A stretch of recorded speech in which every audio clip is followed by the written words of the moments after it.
two, one. Okay, we live. Hey, what's the word? What's the word? What's the word? It's your boy Klasic from Klasic Live Show. I got my boy Corn Dog in the house right now, man. And right now, if y'all watching this on the replay, don't forget to hit that like, subscribe to the channel, do all that good stuff, man. And we got just like random topics that we about to go through on this good old weekend and just see like what's been happening because there's been so much stuff going on, man. So, what's the word with you, Corny? Shit, man, not much, man. You know how I do it and shit. Gotta handle my business for the family and shit, man. Get up in there, do my thing, sit back, relax, smoke. You know what I'm saying? Do my thing, man, for real. Yeah, man. So it's so much stuff that been going on from what Crip Mac being released, 50 Cent trolling, RP Lil Poppa. It's just been so Mm-hmm. much controversy going on in the YouTube streets and in real life, man. So like I guess what you want to touch on like on first, bro. Man, you know what, man? You ain't got like a reaction video. I mean, I ain't seen no reaction video off of that little Papa thing yet. Like, I know he was affiliated with probably what Young and Ace, right? Word, like, and I'll be honest with you, I heard about this situation that happened, but I had no details about the passing of Lil Poppa. So Right, yeah, right. let me find something. I think I can Yeah, scroll through a good source and somebody give good detail. Okay, we got a video that's something that happened let's say it says 3 days ago. All right, hold on, let me share the screen. As a matter of fact, let me share this on different platforms also. We got yeah. we got that. Oh wow. Oh, there we go. Uh, all right. Now let me see something. Share screen. Okay, this video is by IDNTV, rapper Lil Poppa, unalive in Atlanta, Georgia. New information released. So yeah, I've been kind of hearing like different I've been hearing like different things that they said about this whole situation. So like kind of your guess is good as mine, but yeah, let's check it out, man. Yeah, shout out to IDNTV. Okay. Yeah, we got to go through this little what's this? All right, bet. Easton one number quietly hit the internet, and everything changed. All right. At 11:23 a.m., Easton one number quietly hit the internet, and everything changed. Within minutes, group chats lit up, blogs started posting, and fans were asking the same question. Is this real? Because the timing didn't make sense. Lil Poppa had just dropped Out of Town Bay days earlier. He had shows on the calendar. His name was moving again online. And then, suddenly, he was gone. Multiple outlets report the Fulton County medical examiner confirmed Janarius Michael Wheeler, known as Lil Poppa, was pronounced deceased at 11:23 a.m. on February 18th. The cause Mm. hasn't been released yet, and that single detail is exactly why this story has people spiraling. When there's a loud silence around the why, the internet fills it in with whatever it wants. But before we even touch the speculation, you need to understand why this hits different for Jacksonville and why Papa's music made people feel like he was talking directly to them. Because what he built wasn't just a fan base, it was a lifeline. And the next part explains why people are taking this so personally. If you weren't raised around Jacksonville energy, it's hard to explain. The city can feel like pressure 24/7, fast beefs, long memories, and a lot of pain that never gets spoken out loud. Papa didn't run from that. He turned it into music that sounded like somebody reading their diary in real time. Fans connect with him because he didn't rap like he was invincible. He rapped like he was trying to survive the day without breaking. The Mm. story was specific, the emotions were plain, and the delivery had that quiet, I've seen too much tone. That's why his supporters don't talk about him like a playlist artist. They talk about him like a friend. And that matters right now. Because when an artist like that passes suddenly, it doesn't feel like celebrity news. It feels like your neighborhood lost a voice. But Poppa didn't just represent Jacksonville. He helped shape a lane that other artists started leaning into: melody, pain, and confession, without turning it into a gimmick. And once you hear how young he started, you understand why the rise happened so fast. Poppa's Under Investigation mixtape series wasn't just branding, it was a statement. Crazy. I'm living through things the world only talks about after it's too late. He started releasing that series as a teenager, and it felt like each installment was him documenting life in real time. Losses, paranoia, loyalty tests, and those nights where your thoughts get louder than your phone. That's why his core fans swear he was one of the most honest voices in his generation. Songs like Love and War got replayed because they weren't built for clubs. They were built for headphones at 2 a.m. when you're trying to hold it together. Here's the key detail people skip. He wasn't just sad rap, he had structure. He knew how to make pain catchy without disrespecting it. That's a rare skill. And it's exactly why bigger eyes started watching him. Because when you're that consistent, it stops being local talent. It becomes industry target. And that leads directly to the move that changed his life, and maybe increased the pressure too. When word got out that Yo Gotti's collective music group, CMG, signed Lil Poppa in partnership with Interscope, it wasn't just a cosign. It was proof that a Jacksonville artist could make it to the next level without turning into somebody Oh, else. it's part of Yo Gotti, On yeah? paper, it's Yeah, now see, that's I'm not gonna lie. I'll be up to date with a lot of these rappers. Hey, what's up, Barbara J? I'll be up to date with a lot of these rappers, but as far as Lil Poppa, I had no idea what he was doing. So for him to be linked with Yo Gotti, I know he's definitely looking for art like Glorilla. She's already out there, so he's looking for the next person to kind of carry the legacy of the record label. But Right. yeah, I don't know if like I don't know if he passed away because I heard multiple stories. I heard that he got popped by somebody. Then I heard that it was like due to some substances. So I really don't know what happened, bro. Yo, I heard, self-inflicted wound to the head. Okay, all right. See, so That's what I yeah, heard.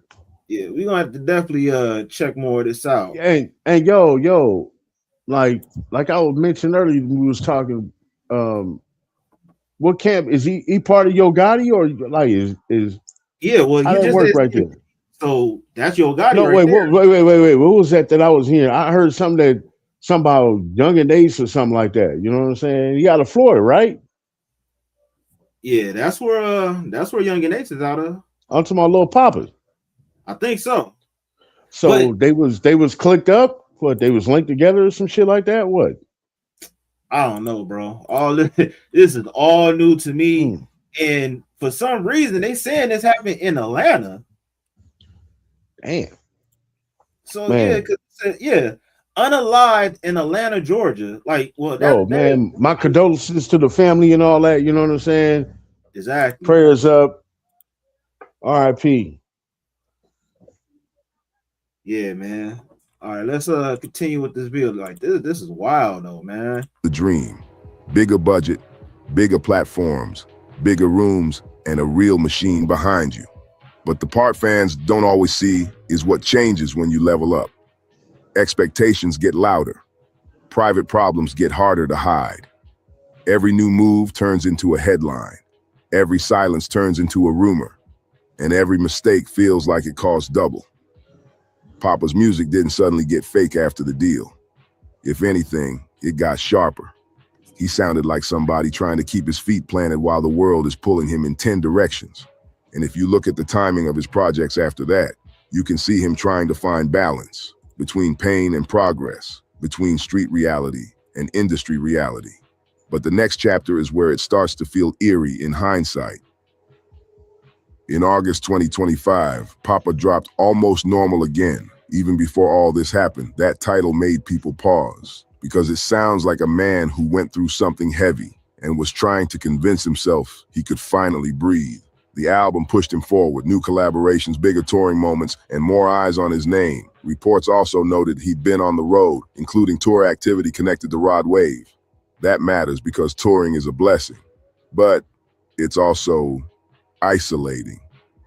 You have it listen, you type it in. Man, I ain't gonna lie, it sound like old boy had like a lot of promise to his career, man. Yeah, man. That shit is crazy, dude. Like, and you right there in the mix of everything happening. You know what I'm saying? Like, you there, dude. Like, if you there in the presence, like, and man, like, I don't know, man. Is this like damn? I'm starting to think now. Well, you did think he do that? Like, yeah, like did he really do that? I mean, and there was talk that they were saying that he was going through some mental issues and stuff like that. You know what I'm saying, with mental health and all that. You know what I'm saying? And man, yo, oh shit, yeah. Hey, this whole thing to refresh. Hold on 1 second. Let me connect it. But yeah, man, it make me think like, what the hell is going on with that? Share screen. All right, we back. Like, come on, man. Like you in the mix, you in there in the presence. I know if I was here, I wouldn't be, man, I'll be in a zone. You know what I'm saying? And I know you know what I'm talking about, because nigga, before I knew you, you lived down the street from me, and I seen you in a zone, and I used to pass by like, what's up with these niggas? You know what I'm saying? But you was in your zone because you had just hit that point to where you got rub shoulders with 50 G unit production and shit. You know what I'm saying? You was doing all that. At that time, I didn't know you. I was passing down the street, passing by. I see all these niggas. What the fuck these niggas doing? That's a good way to get shot. All these niggas out here hanging out like that and shit. You know what I'm saying? Y'all was deep out there. But I'm thinking, nigga, if you in that zone right there, you in that presence of time of hip hop, and that's like part of your dream. You feel me? Yeah. Come on, man. Like, man, I don't know, man. Like, it can't get that bad, man. That part, and the crazy part about it is he's young and everything. So you know, that's what I'm saying. Like, bro, that was so much. I mean, if he did that to himself, man, like, man, yo, I just can't understand. Like, you there in the presence of you being probably the next man. You know what I'm saying? That part. And for real. Honestly, I don't know if it's actually something that was done intentionally, but it's just a lot of bad tainted stuff going out. So, you know, just with you messing around with that stuff alone, low-key could be very fatal for you, you know.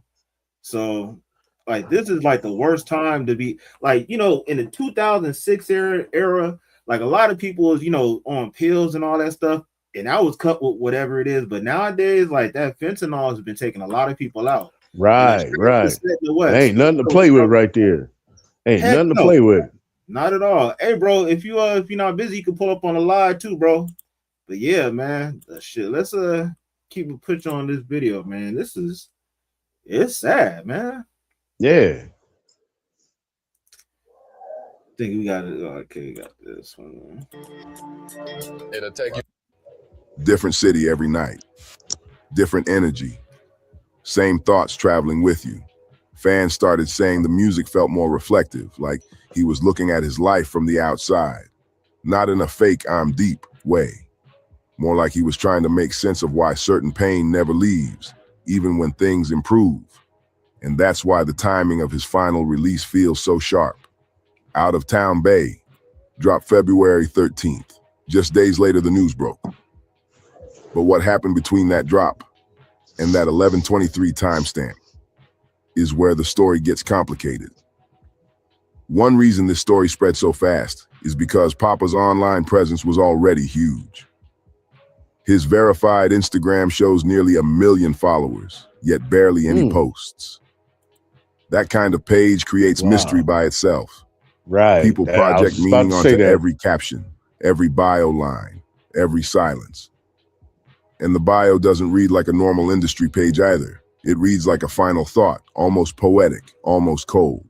That's why, the moment the reports hit, fans immediately went searching for last signs, last song, last comment, last anything. There were also real-world plans still on the calendar. Outlets noted he was scheduled to perform in New Orleans in March.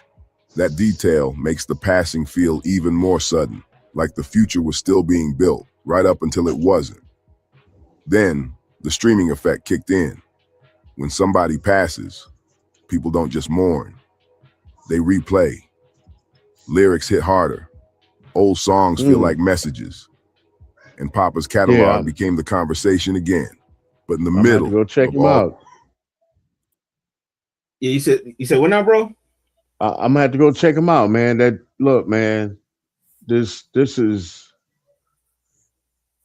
kind of, man. This is crazy, dude. Look, listen, dude. How many hip hop artists unalive themselves? A lot.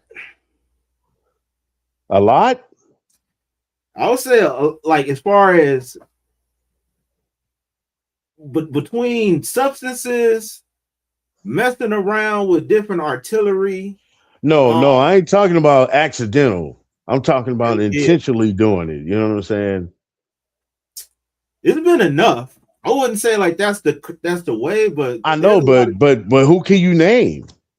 I can name one. Who? Somebody who was close to me, man.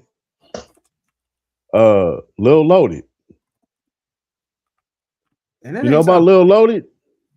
Yeah, that name sounds familiar. Out of Texas. Uh-oh. There go my daughter. Okay. Hold on. But hold up, man. Hold that thought right there. Yeah. Out of Texas.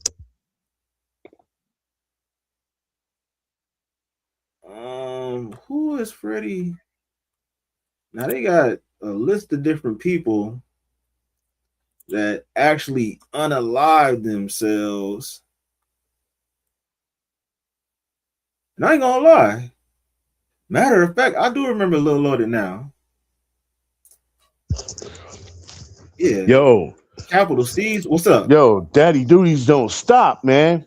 Hey, they 24/7, man, 365. I'm a single dad, nigga. So I'm out here really doing it. You know what I'm saying? These single moms be out here complaining to their baby daddies, talking about, nigga, I'm out here doing it. And I'm gonna tell them, nigga, this is easy. Now what? Man, yeah, it's gonna be controversial, bro. That's right, nigga. I'm with that controversy, and I'm gonna let you know right now. Single dad, I'm out here doing it. Ain't no mama in the house. It's me. I'm doing everything. But look, check this out. Back to Lil Poppa. This is what I was talking about. This is crazy, dude. Trip. Lil Poppa, right? He unalives himself. I just mentioned Lil Loaded. He unalived himself. And you know, he's close to me, man. I used to babysit him. That's Tish, little cousin. That's Tish cousin Nikki. That's Nikki's son. Yeah. And here go another a little Easter egg in the hip hop. Lil Loaded brother Daddy-O, we used to call him Daddy-O. He got, you know, bumped off in the streets, you know what I'm saying, on some shit. Yeah. That was Lil Loaded's older brother. He if you ever watch, he was on Lil Loaded was on Vlad TV, and he might have mentioned his brother Daddy-O, but he didn't say his name. But Daddy-O was damn, who was that? That was damn. Dude was signed to Puffy. Damn, man. Black Rob, something. What was it? Yeah. Black Rob. Black Rob Daddy-O, that was Daddy-O's father, Black Rob, that was signed to Puffy. Damn, that's wild. And Lil Loaded was Daddy-O's brother. Lil Loaded made it out. He was getting hot. He was out there, he was getting hot, and he unalived himself, man. I used to babysit that kid when he was like, I don't know, 1 or 2 years old or something like that. That's Tish, little cousin. Yeah. Now here go the trippy part of it. At that time, while I was babysitting them at that time. Like, I used to go out there to San Bernardino. That's where they lived at that time. I used to go out there, with Tish, hanging out. You know what I'm saying? We babysitting the kids while mom's out there, doing her thing and shit. And all her family members used to call him Papa. Oh, damn. Used to call Lil Loaded Papa. Yeah. And then you hear Lil Poppa unalives itself. I heard that. I was like, oh my God, this is crazy. And I didn't even mention this to Tish, but I guess after that I'll send her this clip. You know what I'm saying? Yeah. Yeah.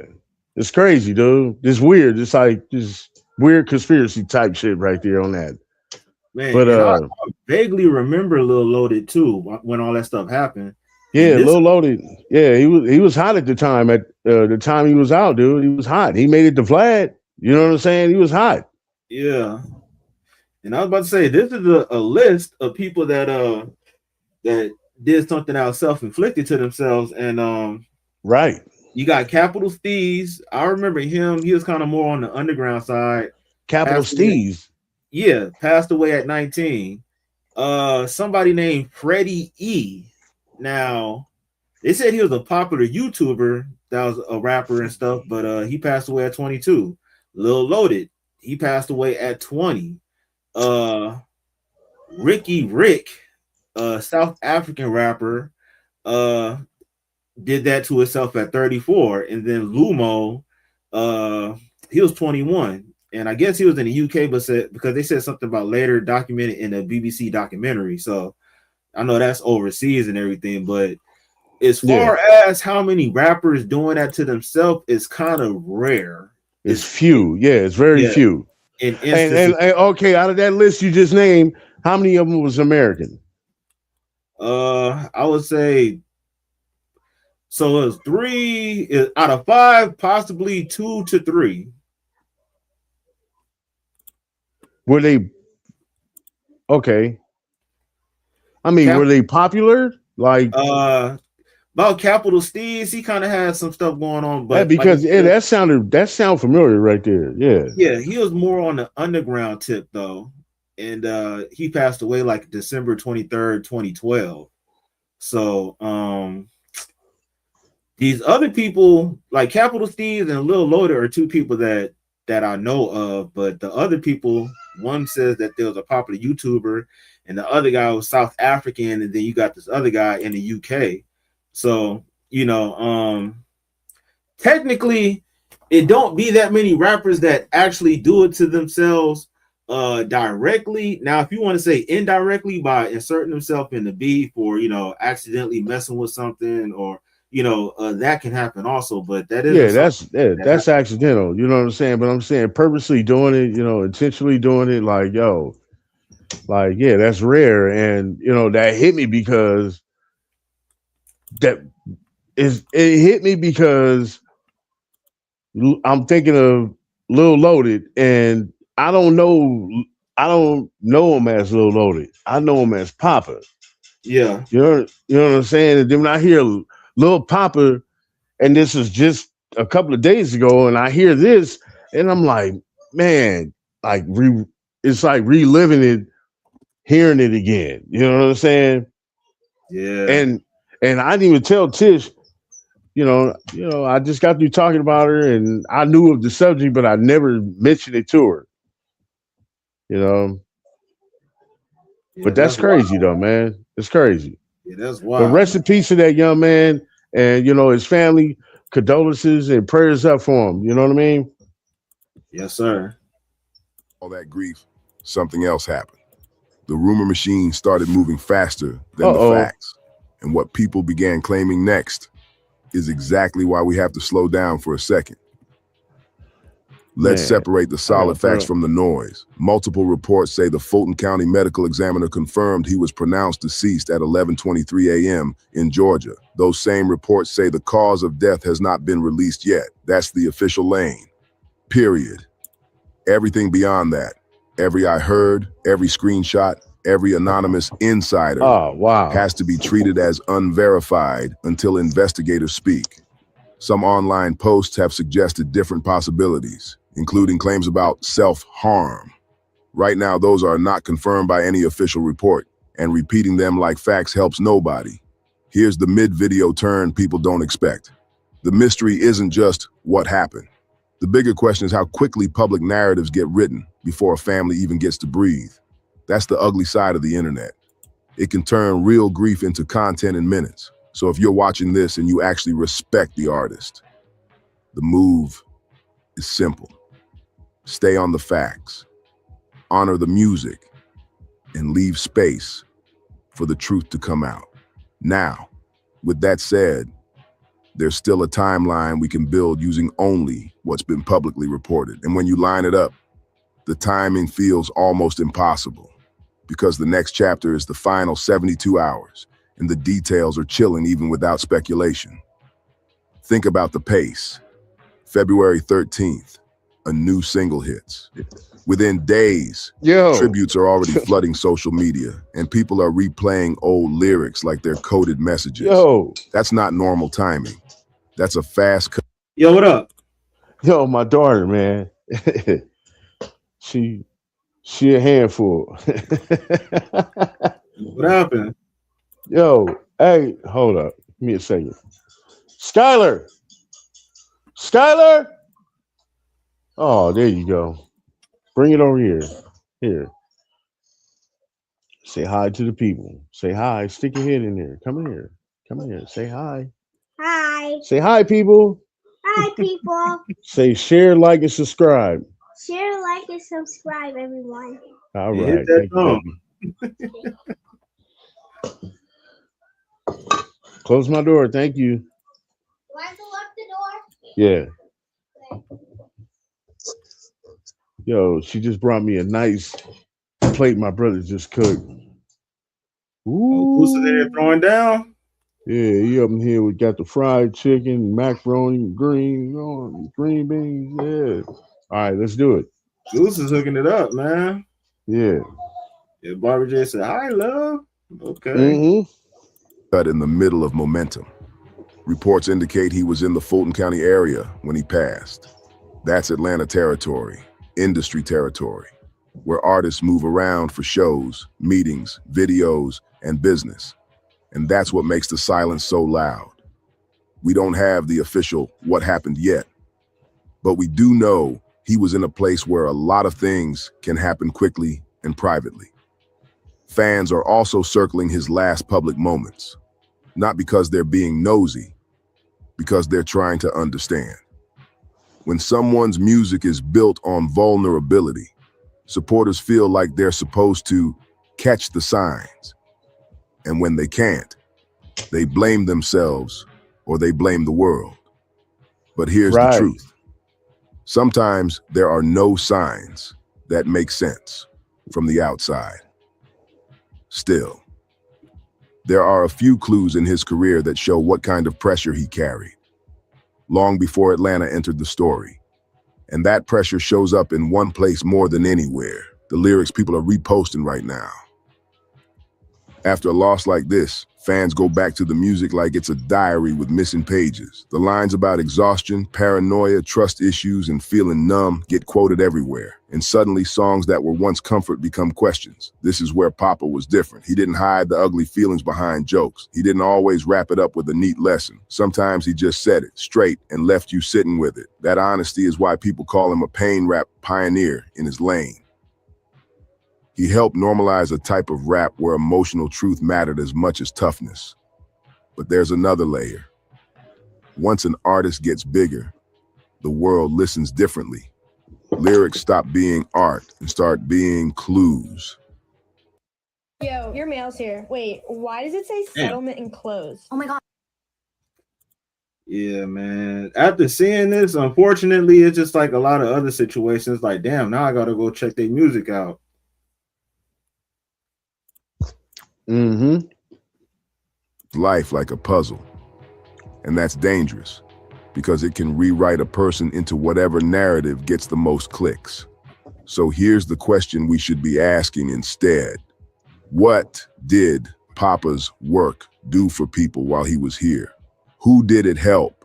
Who did it influence? Because that's the legacy that survives headlines. And speaking of influence, there's a reason Jacksonville artists are reacting so strongly right now. Because the next chapter is about what Poppa's rise meant for the entire city.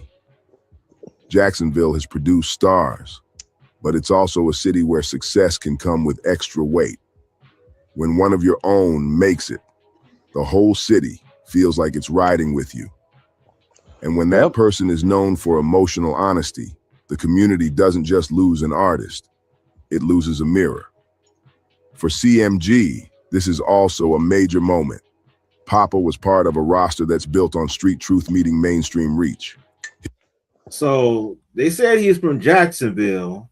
In CMG, that's what Memphis and everything. So, all right, he's from Jacksonville, signed to a Memphis record label, but then passed away in Atlanta. So, you know, I don't know if that's where he was staying and stuff, but yeah, man, Jacksonville is very hot between rappers. So I can see why he's not there once he became successful because, you know, as they say, it's always your hometown. That you got to get. Yeah, you got to get away from that shit. Yeah. You feel me? Being in Atlanta, I don't know if he was doing business or he stayed out there, but that's what I picked up so far. Yeah, okay, well, yeah, Atlanta, that's where it happened. Yeah. All right, I think it's almost over with, too. His story fit the label's identity, but his sound also stood alone. That's why fans are now watching closely to see how the people around him respond. Statements, memorials, canceled dates, unreleased music, everything becomes part of the aftermath. And here's the question I want you to sit with. What happens to an artist's story when the ending is unclear? Do we let the loudest rumors define it? Or do we protect the legacy by refusing to turn grief into entertainment? Drop a comment with the first Lil Poppa song that made you a fan and tell me where you were when you heard the news, because that memory matters. And if you got thoughts on how the industry can protect artists better, say that too. This conversation is bigger than one headline. Yeah, man. That's very unfortunate what happened with him, man. RIP to him and condolences to the family. And I heard something similar. Oh shit. Yeah, I heard something similar not too long ago, man. Did you hear about this whole Kurt Cobain stuff? Yeah, you got your mic mute. What you talking about? Yeah, Kurt Cobain, they saying that possibly he wasn't the one that did that to himself. Like saying that it was like could have been somebody else, man. And for the longest, you know, everybody been saying they've been speculating that. Oh yeah, don't even say it. You already know. Yeah, so that's wild. Like so Courtney Love, huh? Yeah. What the hell? Hey, this is true. Wait, hold on 1 second.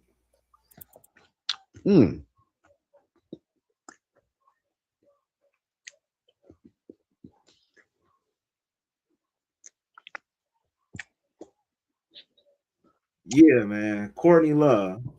They saying that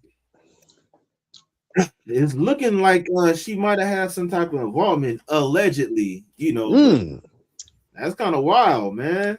You know, they did say that back in the days, man. That was a rumor. Yeah. That was just a rumor. But yeah, man, wow. He had his little problems, you know what I'm saying, when it comes to the drugs and all that. Yeah, basically they're saying he would have been like basically almost comatose to do anything to himself. So it's like that would be impossible. You know what? Ain't no statutes and limitations when it comes to murder. So That part. I don't know. They might bring that up. They might reopen that. Yeah, it's not looking too good, man. And it is what it is. It's crazy how you've gotten away for so long for a situation, and then now all of a sudden somebody else took a peep at it, and they got a whole different perspective on things. So pretty wild. Yeah, man. I might have to look into that. Yeah, man, pretty spooky, man. I ain't gonna lie. I'm trying to think what else been going on. They got they said what C-Mac got out. Like how long was C-Mac locked up for? Like 2 years or so? It seemed like it, huh? Yeah. And like recently he I guess he was supposed to get out like a week or 2 weeks before that. But yeah, they held him up for something. Yeah. That's crazy. I know somebody that I guess they from the same matter of fact, they are from the same hood. And I'll probably have to talk to him to get the C-Mac and everything. But You talking about that nigga ODM? Huh? You talking about Yeah, ODM? yeah, from you over here from the 50s and everything. So yeah, pretty sure I think they still cool and all that stuff to where if I do, I'd have to hit him. I could hit up C-Mac preferably by itself, but I think it'd be better to go through somebody that's within the set. Yeah, that nigga ODM, he up in there, he up north, something like that. Seattle? No, not I don't know, Seattle, some shit like that. Yeah, I know where he at. I'll tell you behind the scenes and everything, but he's definitely not out here right now. It's like he kind of be like back and forth and shit. Yeah, I like ODM, man. Yeah, that's a funny motherfucker right there. And I seen that interview you had with him too. Yeah, man, that's what I'm saying. Like, I haven't did anything with them in a minute and stuff, so we're gonna have to do another video or something. Yeah, man, touch bases with him, man. Get in contact with him.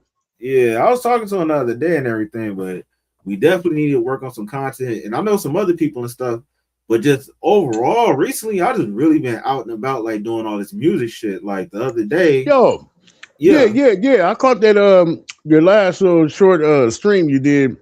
You was in the club, man. You talking about album release party? What was that at? What was that? Yeah, that was Razcast had an album release party. Bishop sent me the invite to pull up, and then I brought the homie with me and everything. And Razcast was releasing his album.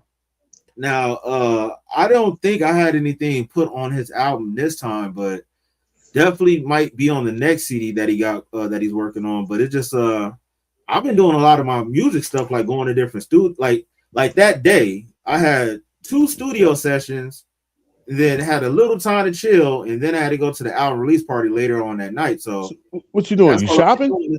You shopping? I said you shopping? Yeah, I'm shopping. I'm creating. I'm working. I'm doing a lot of stuff right now. So it's like doing that's this. Good, man. That's good. That's good. Yeah, doing this live stream stuff, working on the other channel, doing studio stuff. It's like it's a lot at one time. Hey, you know what? You keeping yourself busy like that, bro. Yeah. That shit gonna pay off. Yeah, man. And that's what I'm trying to do, man. I got like that's what I'm saying. Like the homie Soundwave, Kendrick Lamar producer. I said this on the other live, seeing him win a Grammy, it kind of sparked something within me to where it's like, damn, a lot of our peers and a lot of the people that I was producing with, they like I know somebody, and I don't gotta say no name, whatever, if they ever see it or whatever, it is what it is. But I know like they've been in competition with me to where I'm not even the type of person that's always just braggadocious about, oh yeah, I'm doing this. If anything, I'll try to help whoever I can. But for some reason, even doing that, some people just try to, I can do this better than him or whatever. And I've been on this dude forever and shit. But just to think about it, the peers. Do I know him? You probably you don't know him. Oh, but okay. he stayed around this area and everything. So the thing is that it's crazy how people are in competition with me, But the people that I'm in competition with, not hating or anything, but the people that I'm like saying that my stuff is on the same level, they're winning Grammys. So I'm not, it ain't no small change, no elementary level type of person that I'm competing with. I'm competing with some big people. And it's funny that, you know, people that, man, I've been doing this stuff for the longest. And man, you ain't gotta tell me I was right there with you when you nigga. When I see you do what you, I was like, God damn, nigga, what the fuck? So that's what I'm saying, bro. And I've never been the type of person that was like selfish with whatever. But you know, I think that do kind of breeds some type of envy to when somebody's so nice and so giving. It's like, well, why is this dude so chipper? And you know, just like people just be weird like that. So it's just like I'm not even on the same stratosphere as a lot of people that's hating on me type shit. And maybe that's the reason why. I don't say that shit all the time, but I guess they know that I'm above them, so they're trying to do whatever they can to get on my level type shit. But it is what it is. So those are people that's like low key jealous, and I'm not even worried about them. But yeah, I've just been working, man, been trying to get shit popping, and that's what I've been doing. What's up? What's up over there? What's happening? What's good with you? Shit, chilling, what's going man. on with you? We just wrapped up this video about Lil Poppa, man. What's the word with you, man? Oh no, man! I was handling some business, and I was listening. I heard at first I was wondering who y'all were talking about, and then I didn't know of the artist like that. I did see like a blurb come up in a news feed a couple of days back about the situation, and they said well, I don't know too much about it, but you were giving more insight on what happened, so appreciate that. But I was going to piggyback off of that, but I was also going to say what you're saying about people that hate. And no, bro. I look. I rocks with you. I think we kind of like got the same spirit where it's like, yeah, we just want to help other people. You know what I'm saying? But you are right. I think certain people, when they see you as being nice, and not nice in a weak way, but like just nice, they see that as a vulnerability because it's something not right with them. Because in all honesty, if they were in a position to try to uplift, they wouldn't do it, or they would do it with like strings attached, or it would be something janky. I see that. I've seen that all the time, especially in Hollywood, like in just LA Hollywood circles. Like real LA people, we got a different situation. We kind of, like Ras was saying that night. He was like, man, and he ain't lying. LA is like we like with the hip hop. We like family. We look out for each other. Real people. But people that come with that oh, I gotta get over. I gotta get over on this person. I gotta do that. Like it's like, nah, man, come on, man. That ain't how you should really get down. That ain't how you should do. So yeah, no, I just wanted to say, I know you were just talking about that. I said, yeah, let me make a comment on that, because that kind of jaded me from, not kind of, that really did just jaded me away from the industry. As soon as I got a taste of that, I was like, man, I'm not effing with this. Yeah. The homie, my mentor told me that like basically it's just a certain level of insecurity that people have to where they feel like if they share an opportunity with somebody, that's going to take away their spot. But in actuality, the more that you help other people, real people will recognize that and be like, man, hey, I'm down there indebted my whole life to you, bro. Like whatever I can do to return the favor, I got your back. And we need more people that like that, but it's not that many. Like real is rare. So to get people that's really going to be there for you, like you be there for them, it's damn near slim to none, bro. Okay. Yeah, now, man. You said, hey, listen, I want to add in on that. You saying that, so that means like the person that's hating on you is below you when it comes to like the production level or whatever the hell you doing. But if he was to take his time and get cool with you to figure out how you do it so he can learn, then maybe his stuff will be just as good as yours. You understand what I'm saying? Now, I remember like, when I met you, Josh, like, I'm like, yo, this shit right here is crazy. When you came and you put the fucking program on my shit, you was like, you don't know how to work this? I was like, nah, but you taught me how to do it. And then you start touching the boards and doing that. I was like, God damn, nigga, what the fuck? I was like, the fuck, nigga? Wait a minute, nigga. You a professional? Nigga, hold up, bro. What's going on here? You did this too fast. You know what I'm saying? Yeah. And then I remember you sat down with Dre. I remember all that shit. You know what I'm saying?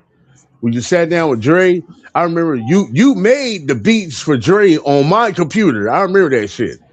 You know what I'm saying? That was like Dre like beats.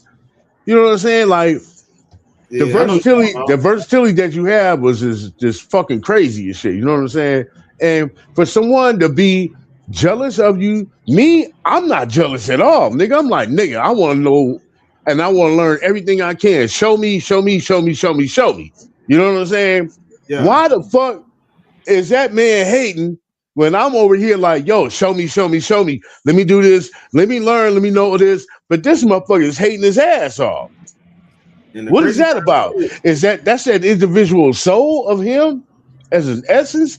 What is it? Like that hate, man? First of all, niggas out here, period, need to stop hating on someone that looks just like you. Because you hating on yourself. You need to stop that right there, man. That's period. Period. How else you gonna come up if your brother don't come up? You know what I'm saying? Everybody got to come up in this community of ours, in our culture of ours. We have to come together.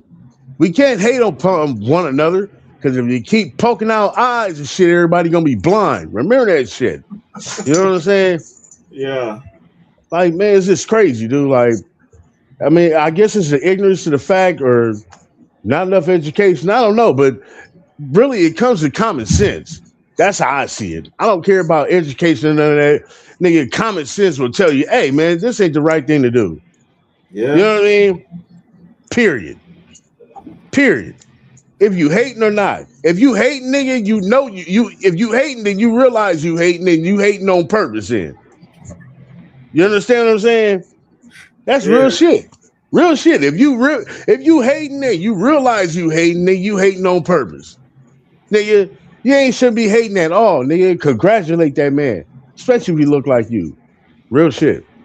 Hey, that's real talk, man. Hey, Odell, did you enjoy yourself at the album release party, my brother? Oh yeah. It was Yo, it's real dope. Yeah. Real dope, man. Seeing Fat Lip, seeing Raz, was a DJ Mona Lisa too, right? She was there. Yeah. Yeah, y'all hear me? Okay. Yeah. No, it was dope, man. The last time I really saw Raz perform was what was it? It was a Project Blow anniversary thing they did at Los Globos. This was years ago, and he's always put on the show. I know he was just kind of clowning. He wasn't really, performing, but Yeah. it was a good vibe. I like that. It just reminded me low key of Unity. I don't know if any of y'all are old enough to remember the Unity. Oh yeah, I'm definitely old enough. Yeah, man. I was just talking about that on my last live. The Unity was like, so everybody, if you're from the coast, you're from West Coast, LA, you know about Uncle Jam's Army. Yeah. They did their thing in the late 70s and the 80s. And then the Unity. They had no, the go ahead. What you say? No, they had the posters posted up everywhere on the telephone poles and shit. Yep. And they paved the way for a bunch of party promoting crews, and then eventually we had Bigger B in the Unity, and I know a lot of loud record individuals were attached to Bigger B. I know Exhibit. I think I definitely saw like a lot of Woo shows for like $5, man. Like late 90s, he throw stuff in LA. Oh right, I remember the first one was, like it was at the Red Dragon. spot that used to be called the Red Dragon in downtown LA, and it was RZA and Capadonna. And I'm like, oh, I'm in here and I see these cats for $5. Oh man. It reminded me of that kind of vibe where, how it was back then. Unity. Okay. Yeah, it was a dope vibe, man, and that's what I'm saying. I'm the type of person where it's like I don't like if I got an opportunity, if somebody invite me to something, I'll definitely let my homies know and like try to bring them with me and shit like that because I ain't no type of gatekeeper. And I know a lot of people that's like that and stuff, man. So I appreciate you pulling up, man. Every time we be kicking, it'd be some cool vibes and stuff. Man, Lauren said that, huh? No, I was gonna say I appreciate you inviting me. What were you gonna say? Yeah, anytime. No, Lauren said in the chat, she said her last Project Blow show was Medusa and Hakuya. They tagged and some folks in Cupertino in 2005. Oh wow! But hey, so Medusa still be doing her thing. She was just doing something with Monifa at the Mint, in LA. In fact, I'm working on a project of Medusa and Jag. Medusa wants to work with Jag, so like I'm gonna make that happen, bro. In fact, Matt, like Medusa's like Bahamadia to the East Coast.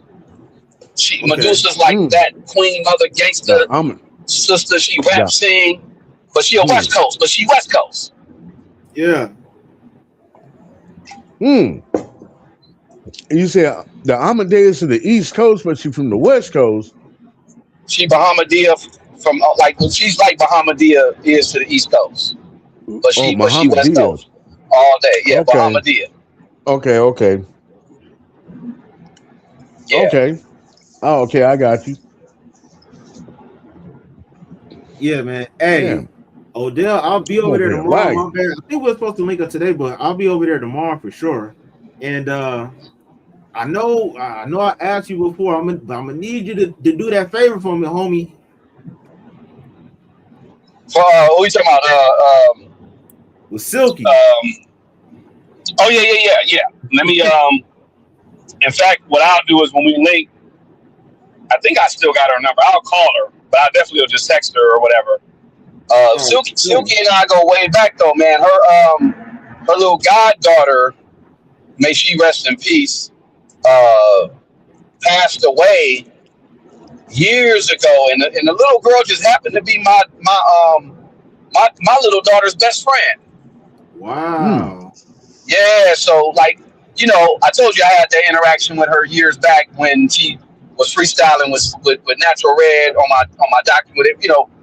They did their little thing on the documentary. Yeah. And then that happened, and then I saw her like probably the same couple of weeks before, or the same week I met Jag, because I did an interview with I was doing some taping with my cousin, and he was interviewing Black China, and she was there with Black China, and no, she was at an event. I think Black China was there, but Marion was there, and I'm chopping it up with her. She remembered me, and I'm like, she's like, oh yeah, Marion's my nephew. I'm like, what? She's like, yeah, it's my real nephew. I'm like, oh damn, yeah. So yeah, Silky Fine, y'all know that song, like Romeo and Juliet. So yeah, we'll get on the phone with her, and I'll just be like, yo, if you we're gonna make it happen, bro. Don't even trip. Yeah, for sure, man. They definitely need to work with her and do some stuff in the future, man. But yeah, they ain't have that much to talk about now. Just shooting the shit, Okay. Yeah, if you wanted to piggyback off of the haters, because I got a story to tell, man. When I was a teenager, man, it seemed like I was just encroached with haters. I didn't really have like true support. Like when you have a peer group, it's best to be around people that really support you, right? Yeah. And I mean, I guess that was a good thing, because in all honesty, the main one who's a hater, he's a straight sherm head now. But that's a whole nother conversation, you know. No, bless his heart, bless his heart. But you know, life deals you with a certain hand, and if your heart is black, that's how you. I guess that's how it is. But long story short, look, in the past, like we like 15, 16 hanging out, and I kind of noticed certain stuff. Like I think I told you the story, but my brother, my step brother, he was gonna put hands and feet on. He's gonna do more than that to them, but I still let them hang around. And then as I became older, you know, I'm 19, 20, I got my own spot. This is in the late 90s, early 2000s. I'm you know, if you wanted to produce, you had to go get you like, yeah, an MP. You had the ASR 10, you know, all them little joints, right? And I had built my own computer just so that I could learn how to fucking produce. And that's why I told you I started writing my music. I didn't play nothing. I still write to this day, but I was writing my music on sheet music, and you know, it would be MIDI. It would just be the regular MIDI or whatever. Cats was hating on that, and I'm like, okay, you know. And I upgraded my sound, and then now they want to get on and they want to come over and record and all that. And I still let them do that. I let them linger, but when you let certain cats linger, they despise and try to plot against you behind the scenes. And you know, you got to be real. It's like it was not just one Judas; it was damn two fucking Judas. And I'm sitting there, and I mean, eventually I was like, y'all just got to, y'all get out of it. I can't even rock with y'all. Plus, they were not even like. It was an incident where. You know, I'm a single nigga. I used to stay off Crenshaw, right there on 82nd and Crenshaw. So you know it was popping, like right towards the end when the Shaw was the pop was the thing, right towards the end of it. And I used to stay right there. I done pull so many, man, but them cats, I couldn't even be like, yo, whoa, I got some bro, because they were not hygienic. They were not like like they didn't clean. Like it was weird. Them niggas was just some bummy, dirty. Like I had some bros come over, and one bro got up and just left. He was like, "Your boy smells so bad, niggas stink." Like I was just like, "Oh shit, I can't have these niggas around." Like, but I'm saying, like, you know, not to be talking shit about them like that, but I'm just saying that's the type of caliber of cats that were around. And I eventually was just like, "Yeah, y'all gotta go." I was trying to give them a chance and try to, you know, be on some like brother type shit. But it's like if they snakes, once they show you, all I'll say is anybody, once the snakes show you who they are the first time, believe them. And I would say listen to that song by Mike and I called Snake Bite.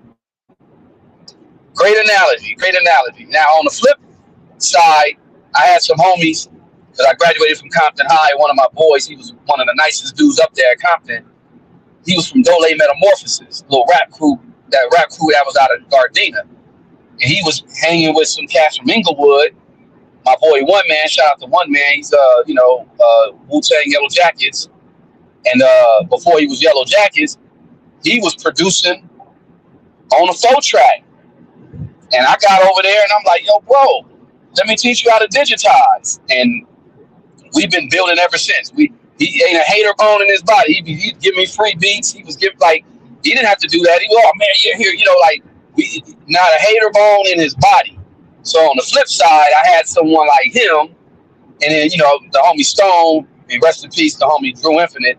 I've got a lot of co-production stuff that I've done with him, and we all built each other up. We helped each other out. I was a writer. Stone came from the church, so he played and all that, so he was teaching me stuff. And One Man was just raw, like he was just raw with it.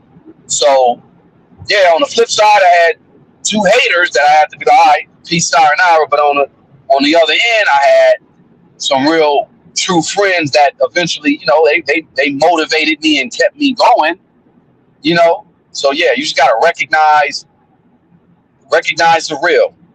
And know who the snakes are. Cut the grass. Yes, sir. Hey, Corny, I don't know if you keep moving your mic, but I can't hear you. If you said anything. Oh, my bad. No, you good, I bro? was I was eating like Yeah, for sure, for sure. Yeah, he didn't yeah, want to be smacking on the mic. I got it. yeah. Yeah, food was bomb too. Yeah, I believe you. Look good, but Yeah, you I'm know what I'm over saying? here This is throwing like, chicken bones to the dog. man, yeah, man. Hey, so far with that MP, did you load anything on there yet? Ju- Jura, I loaded that. Okay. I gotta buy OBX. What is that? OBX4, and I'm gonna buy another thing. I don't have the funds to buy it just yet, but I'm gonna buy it eventually. But then I'm trying to see because I found a whole bunch of standalone stuff. Because yeah, like you said, man, you gotta buy everything, Yeah. and and of course I don't want to hack it. I know there's a way to do it, but but there's some standalone stuff that I'm gonna look into. I basically just loaded Jura. I have about 100 gigs of just sound that I have on my own, samples, kicks, stuff like that, and MIDI. So I just loaded all that. I got a 400 gigabyte SD card, and I'm like, yeah, I'm about to just get started. I saw you can put up to like 2 terabytes. So eventually, I'm gonna just get a little 2 terabyte SD card. Okay. And just start getting busy. But yeah, I gotta get used to the workflow, get used to the arranger. I've been just doing just a lot of just observing and loading and just peeping and okay, I see how it. So I ain't even saved nothing yet. But it's man, again, it's a dope ass unit. So I'm definitely going. I'm gonna just be on that shit every fucking day. I know it's gonna take like 1,000 hours of me just being on it to really get the hang of it. Honestly, I think it'd probably be even faster than that because it's kind of like it's right there in your face. You just have to know like the main operating things, save, record, and overdub and all that stuff. But if you was working with the machine, it's similar to that. So it's not like you starting from scratch and stuff. So Yeah. You're gonna get it. You're gonna get it, man. Question. Oh no, question. Did y'all hear Baby Keem new CD that he just released? No, I didn't, dude. But I gotta peep that, bro. I'm gonna peep that tomorrow. I heard 2 joints. The one with him and Kendrick. Oh. The one with him and Kendrick. Yeah. Called where he took a shot at Young Thug. What's the name of that joint? It's something about something moments, right? Flirty, no, something. Flirts. Good flirts. Yeah. Let me see. I can see it. Overall, I heard the project. Baby Keem. It's pretty decent. It was okay. It's decent. What did you think of the first one? The one when he dropped that one, what was that? 2022, 2021? What was that? The one where he had with that one joint. The Hillbilly song, the 2021. It was the one where he's sitting on the I had that album. I forgot the name of it. Like on the dock? On the dock, yeah. What was the name of that shit? I forgot. The Melodic Blue. That was 2021. Yeah. That was that long ago. Damn. I thought, I knew it was like 2021, something like that. Yeah. That one, I got that one, and that one was cool, but I was, it's a different. I see the vibe he's on, and I'm like, okay. It was cool. Family Ties, Range Brothers, and those are like the songs that stuck out to me. Yeah. The other records, all right, but exactly. Yeah.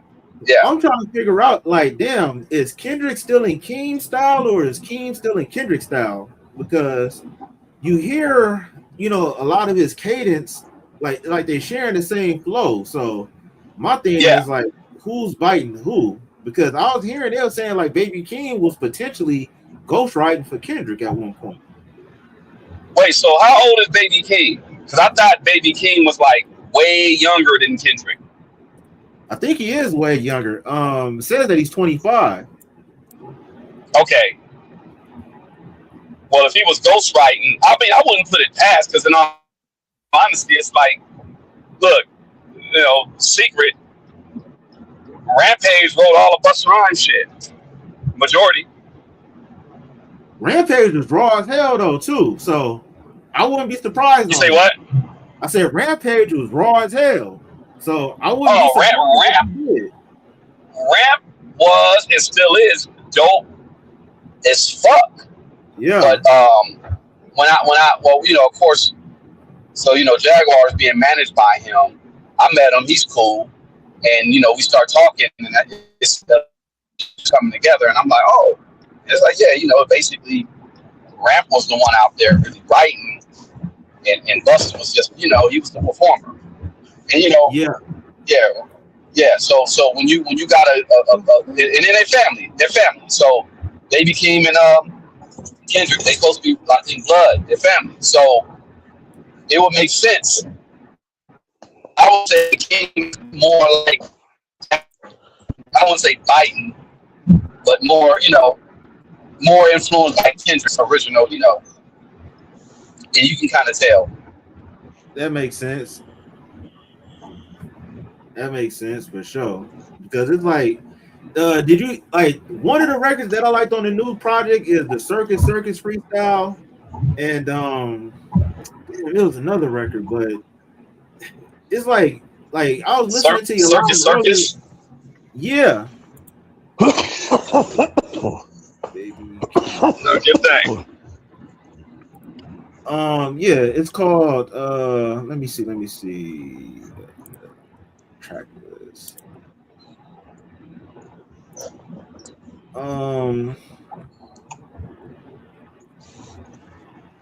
Casino, that was decent. Birds and the Bees, that was alright. No Security, I think No Security was cool. House Money, alright. I'm Not a Lyricist, that was pretty cool. Highway 95 Part 2. That's what I'm saying. It's like I'd have to listen to it again, but it wasn't nothing that was like, it wasn't like no Good Kid, Mad City. So Yeah. It was like the other. To me, it's probably gonna feel for me like that first album. yeah. So you know, more props to him for doing his thing and everything, but it's just like, you know, I don't know. I kind of agree. I was listening to you live earlier and everything, and I kind of agree with what Jag was saying as far as like how hip hop don't excite us anymore. Like I know we're all older, but it's the fact that people don't have the same rollout. They don't have the same mystique. Everybody just so in your face with everything, so they don't give you a chance to miss anything. Right. So, This internet shit is killing everything. Yes. And Kendrick still kind of have that mystique about him to where this dude will come out, cause all the trucking, and then this nigga go right back to his cave. Like, where Kendrick at? Yeah, exactly. Right. Exactly. Hey, and me, I think that's a good play because you know, like you just said, you know, they all out here winning this shit. They on the internet. They out here. They gotta tell a life story. They need to have. They feel they have to tell a life story. You know what I'm saying? Like every day, you gotta know what I'm doing. Like, man, no, you don't. Yeah, you don't have to do that. Like the opposite. Like, let me tell you this, man. I'm on Facebook, but I ain't on Facebook. You feel me? Yeah. You feel me? I'm on there like I'll post a picture up like every 3 or 4 months or something. Just to let a nigga how I'm doing, what I'm doing, I'm still alive. You know what I'm saying? I ain't on there every day, and I'm not going live. You know what I'm saying? I'm not doing that every day. Just to let you know how I'm doing or what I'm doing. We don't need to know everything that you're doing in life. I mean, that's these new fans. They want to know all that. But that, like you said, it takes the mystique away. You know what I'm saying? When you take that away, then when it comes to you pushing out something that's new, they already know what the hell you about to talk about. Yeah. You feel me? Yeah, So you just gotta give them. You gotta give your fans just enough. You don't give them everything. I'm working with a new artist. And you know, when you're new and nobody knows of you like that, then yeah, you know, you still you put elements of course, your music is going to talk about. It should tell your audience who are people that potentially want to get into what it is that you're on. It should give them an insight about you.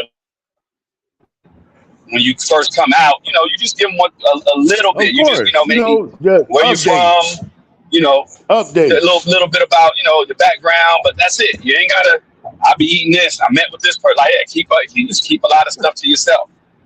Yeah, the best thing to do is like, send out a tweet or, a little message every now and then. Don't send out no video. Don't even put a picture out. You know what I'm saying? For real. Just put a tweet out there or Yeah, something. You know what I'm saying? For yeah, real. yeah, Just stay like that. yeah. Stay like that. And then every now and then throw one out like, oh, check this out. I'm over here with my man. Niggas like, oh shit, what the fuck? And now you gotta wait another Right. motherfucking 6 months. You feel me? Real Pretty shit. much. Yep. I'm not Real gonna lie. I shit. think that the industry kind of killed it once they started going after. I heard. I'm at the credit Glasses Malone. He was having a discussion about like the industry, and it was talking about like going platinum and chasing numbers and stuff. And I really think that was like the start of the decline of hip hop once they started getting away from the essence of rap and more focused on numbers and statistics. That's why before we had artists that was just very original. You had your Coolios, you had your Busta Rhymes, you had Right. your Twisters, you had your Bone Thugs and Harmonies. And Twister Mm-hmm. and Bone, they was fighting back and forth because they sounded too similar. But nowadays, it's a compliment if you sound similar like the next person, to where it's like, Yeah, it's no that's crazy. like the level Yeah, like everything is bizarre world now. You know what I'm saying? Like in the back in level the of days, like competition. you bit somebody else's style. It's like, what do you nigga? We know you just did that because we all listened to the guy that originally did that. Yeah, You know what I'm saying? So and now it's like, they call it paying homage, you know what I'm saying? But you know, I don't know about that because now, you got like I hear that, LA West Coast is losing their sound because now they influenced by other motherfucking parts of the motherfucking, America and shit. You know what I'm saying? yeah. Northern Cal, motherfuckers trying to sound like J-Bo, motherfuckers trying to sound like Detroit motherfuckers and shit. Shit like that. You know what I'm saying? I ain't even got that deep. You know what I'm saying? I ain't even got that deep. I done heard these players and who they are in the mix, how they do the game, but I ain't really got into them to see if we really sound like that. You know what I'm saying? We Well, definitely the have our question is, sound, huh? no, go ahead. What are you gonna say? No, I'll keep it quick. I was about to say we do have our sound, but a lot of us do bite on other people's style. Now, what you're saying, Odell? Now, I was gonna say the question really is like, well, really, when you think about hip hop, it's really not regional no more. You still have regional sounds, like distinct Bay Area, right? Like we know, okay, Yeah, that comes from the hyphen. You know the OGs who did their thing, Battle Cat, Dre, Quick, Cole 187, like the producers who set up the LA sound, right? Yeah, yeah. But now we got, and then, everybody, every producer in certain regions, you could be like you really can't, like Diddy is not one of them because Diddy wasn't a real producer. Let's just keep it a buck. But Yeah, I don't know you that. just know of his hits. You just fucking know of his hits. Same thing with Jermaine Dupri. Like Jermaine Dupri, I know he can really produce, but it's Oh yeah, he like can. who's really responsible for the Atlanta sound? No, it's I can't really say it's Jermaine Dupri, but that's a I whole know. other conversation. Yeah, because like, what is the Atlanta sound? Is Atlanta sound today modern? Right. Because if you talk about Atlanta, I'm going to Goody Mob and what they Yeah, call them, because Dungeon Family. Dungeon Family, Goody Mob, Outkast. You know what I'm saying? You going back like that? Yeah, that's the But original. now, They the originals from everything is not really. Everything is regional. Even like fucking Designer. Remember that motherfucker came out. Niggas thought that was Future. And I mean, that's when we started blurring the lines. Like, no, they said he was from New York, right? Like, it was weird. It was like, and then, you got this drill shit. That's the thing. It's like, there's really no regional sound, really no more. That drill is what's taking over now. I ain't saying, but I'm saying what I'm saying is the sound. The drill sound Yeah, is being pushed into hip hop as if the masses need to listen to the drill sound. Drill sound is underground. It comes from the underground. That's where it needs to right, be. You can't bring that to the masses because the masses can't understand it. That's right, too much for them. You know what I'm saying? That's too much information for them to try to process. If you don't right. understand, if you don't come from that land or that part of how it is, you would never understand what they're talking about. That drill sound, everything is, the kill murder types, and or you got the females, they ratchet, you know what I'm saying? Like, bro, the sound we come from in the era that we know the essence of hip hop was versatility. There was all kind of sounds in hip hop, not just hip hop, not the culture. I'm talking about rap. Let's just say rap. It was all kind of sounds in rap. You had your conscious, you had your gangster. Gangster, when I was around there, before it was gangster, it was all conscious. Then it became gangster. You know what I'm saying? Then it became, and then the party was up in there with the party. No, yeah, yo, you got the conscious party, and then you got the gangster, and then it just started coming in and it started blending, and a melting pot happened. You know what I'm saying? And it just blended in all together, and now we got this. This is what we got. The Young Bucks are coming up with this. This is their format of it. And the thing about it, this is a good way to end this point right here because Fat Joe was hating on Kendrick for breaking the record of most Grammys nominated in the rap category. And Kendrick responded by like, yo, man, maybe you should have, made some music that made sense, that would stick and would be a message to the people instead of talking about just rapping, this partying and you got money and all this.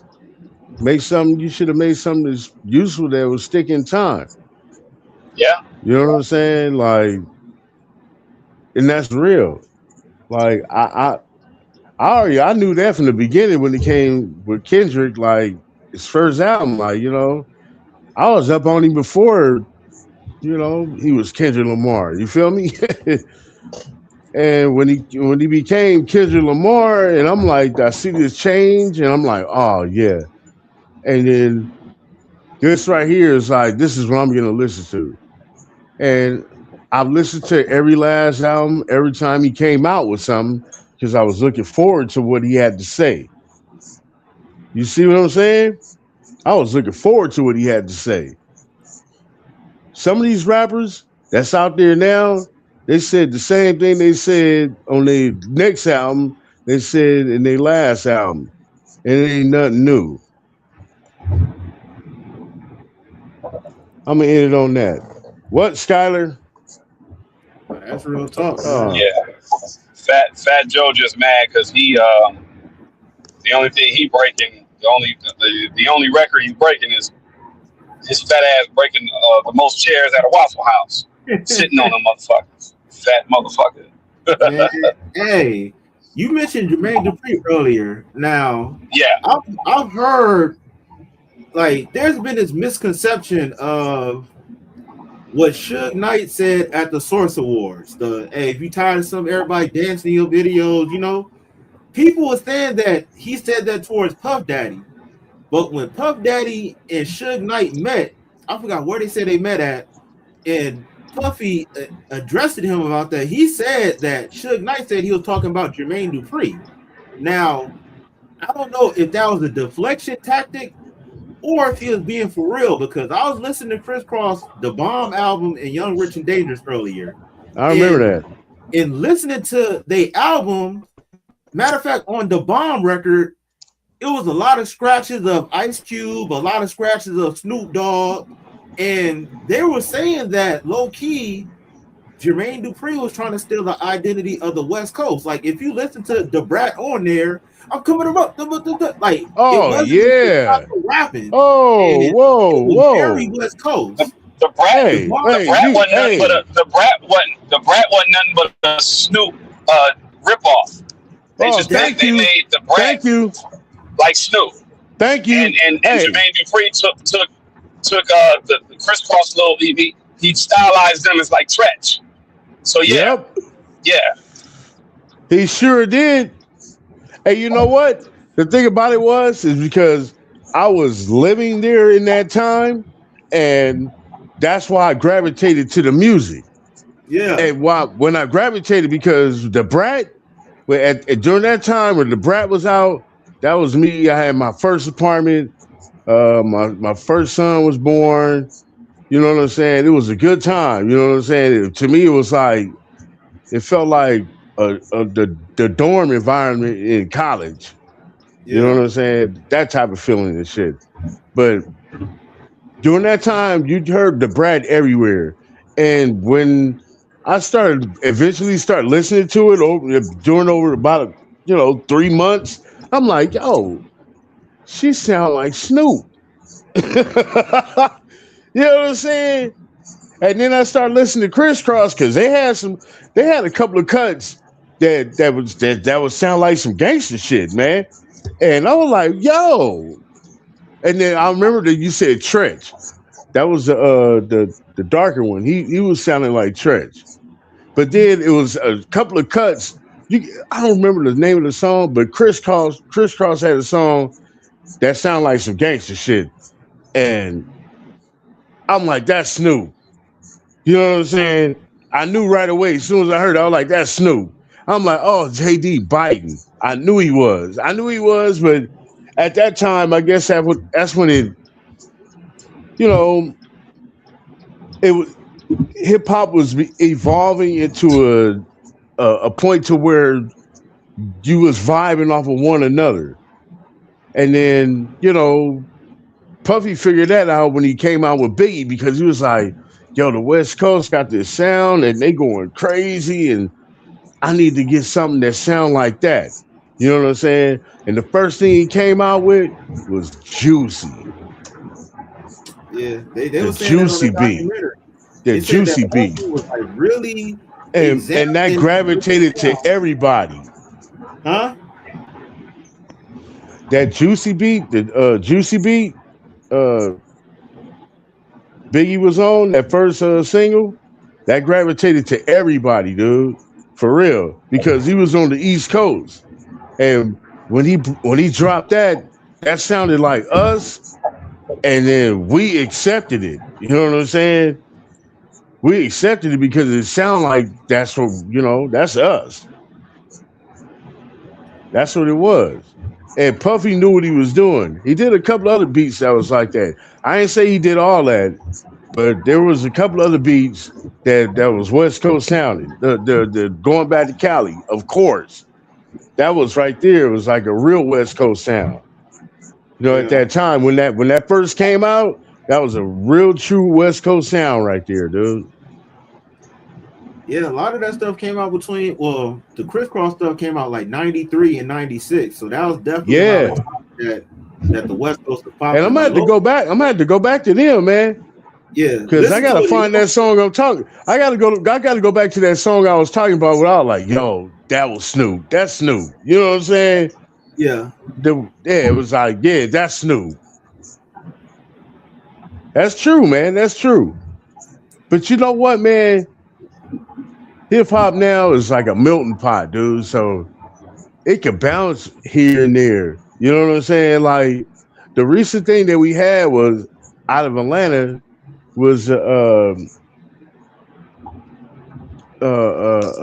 Kendrick Lamar with oh boy, fuck man, I'm Drake. fucking tripping, man. The shit with goddamn, Talking about I'm like that tripping, or bro. with Drake? Yeah, like that. That beat right there. West Yeah, Coast sound. West Coast sound. That shit's so goddamn old. And that beat I knew when it first came out. That was everlasting bass. When that shit Yeah, came out, nigga, what year? I was in high school, maybe junior high. I can't remember. But when that shit came out, I knew that beat was timeless. There's a couple of beats that came out in that area that's still timeless to this day. Motherfuckers don't know that they gonna go back to it. It's gonna come back. You know what I'm saying? The Battle Ram, that's probably next. The Battle Ram, that was a cold ass beat. Toddy T, yeah, yeah, cold beat right there. yeah. The one we just said, the Everlasting Bass, Rodney O. Joe Cooley. Who brought that out? Who brought it back? I mean, You talking Metro? yeah, Metro. He brought it back from Atlanta. Yeah, That's West Coast. That's a West Coast beat. That's always been a West Coast beat. You I know guess I'm why? gonna Because that battle that round that beat in the morning. that yo man, check the Battle Ram beat, bro. That shit, that Yeah, bass I line like is that. cold. That's a Yeah, cold bass line right there, man. For real, I ain't gonna even lie. I forgot. I can't remember how the beat went, but I can remember the bass line was always like that shit was cold. I know that. I know that for sure. But the shit coming back and it always bounces off. Like, you know, time repeats itself. You know what I'm saying? Like, this shit probably gonna get played out. The sound that you hear now, or the way it's evolving, or it could go back to East Coast. You know what I'm saying? It could probably go back to boom bap. You never know, man. This when it comes to music, it's like people feed off the energy of, I guess now in hip hop especially, they feed off the energy of what was in the past. So in the past, it could be 10 years ago, 20 years ago. You could find something that no one's ever heard. You know what I'm saying? And make that shit into something and flip it. You know what I'm saying? Boom. Now it's a whole new sound. I'm telling you, man, like, I'm thinking like to myself with the what we had going on the West Coast. You know what I'm saying? The G Funk. Will that ever come back? we got a new version of like West Coast music. I wouldn't say that it's G Funk, but Yeah, that's what I'm saying. I mean, I know what you're saying on the new West Coast version, of course. It What's involves in example? that it's involved in What's an that example of the sound. new one? New uh, what? Oh, okay. an example. Let's say Blueface Tatiana, very piano led, heavy Yeah, yeah, yeah, 808, yeah, yeah, normally up tempo. yeah, Uh, yeah, yeah, yeah. you know, No, I got you. You know, yeah, everything. My dude DJ Artistic, what he got in his West Coast pack. Yeah, the Tatiana, the YG. YG got some shit too. It's not the old school West Coast. It's the new school. Yeah, it's definitely something that's gonna have you get up, dance, see, walk to it. You know, Yeah. it's not like the old school G Funk era, and you know, you was making But it some has to interesting. evolve from that. Yeah, it has to a certain degree, but with the younger twist. Now, the homie Odell was saying that, you know, it's crazy that, like, to be honest with you, we had the early 90s, then we had the hyphy movement, and then we Right? had this newer West Coast movement. But if anything, we really need to have a sound to where from the Bay to LA to where we kind of lock sounds to where yeah, as California all together, because yeah, people in the Bay, the way they get hyphy and all that stuff, it's like you would think they're in a different state, but it's all Yeah. yeah, California. So, yeah. you know, we do need to come together as far as merging styles and shit like that to where we'll really have things on lock. Yeah, it's really just about getting with our brothers in the Bay Area and coming with a just a movement, really, because Mm-hmm. you know, for the most part, it is kind of like politics when it comes to LA and Bay Area people. I've never lived in the Bay, but I've been up there, and you know, you got to know people. I know what time it is. But LA, it's like, come on, it's politics like a mug. You know what I mean? So Right, Yeah. right. we just gotta create that safe passage with each other. Like, get up there to the Bay Area. We could just, go to a few studios, go to a few spots, and kind of. And that's what I was saying earlier, man. Like I was talking about the unity, and I was talking about, just our movement. We got to really get that going. And I'm starting here, LA, LA, California, Bay Area, because look. It'll go beyond Bay Area and LA because Vegas, there's a movement out there in Vegas, and then we got little something going on in Phoenix as well. So it'll just spread to where it's like to just make sense for everybody to hop on board and let's just push a movement. Right, right. You know what? Real shit. Motherfuckers in LA, like you said, the politics. If motherfuckers get past that shit and make some goddamn music so we don't have to fuck it. My bad, homie. I want to hear some collaborations on a lot of LA artists that would normally be on a song. You understand what I'm saying? I want to hear that. I want that. I want to hear that collab together. You know what I'm saying? Fuck all that street shit. Oh, here we go again. Too much smoke.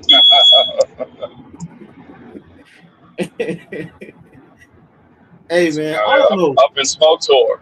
Hey, fact. Man, I don't know what it is that the Bay. I don't know. There's no unity. The Bay be hating on LA. LA be hating on the Bay. Yeah. And I ain't gonna lie, like I'm saying, it'd be dope because they got a whole different type of style. We got a whole different type of style. And if we can merge that together, we'll definitely be on because the West Coast was definitely some innovators and shit. We have a lot of the Vegas and the Arizonas, they be copying what's going on in LA. So exactly. Yeah.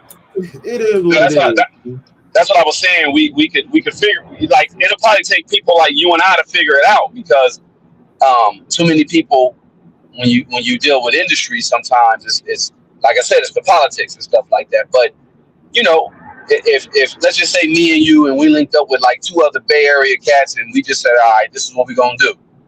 It's I don't know if you know about the quote unquote secret society of hip hop. I did a video about it years back. We had a secret society, and maybe I'm talking too much, but it was called the 2000 Crows. Never heard of that. Yep. Never heard of 2000 Crows? Yeah. Well, the first time I got on the radio was around that time that I was telling you when I go to the Unity and all that.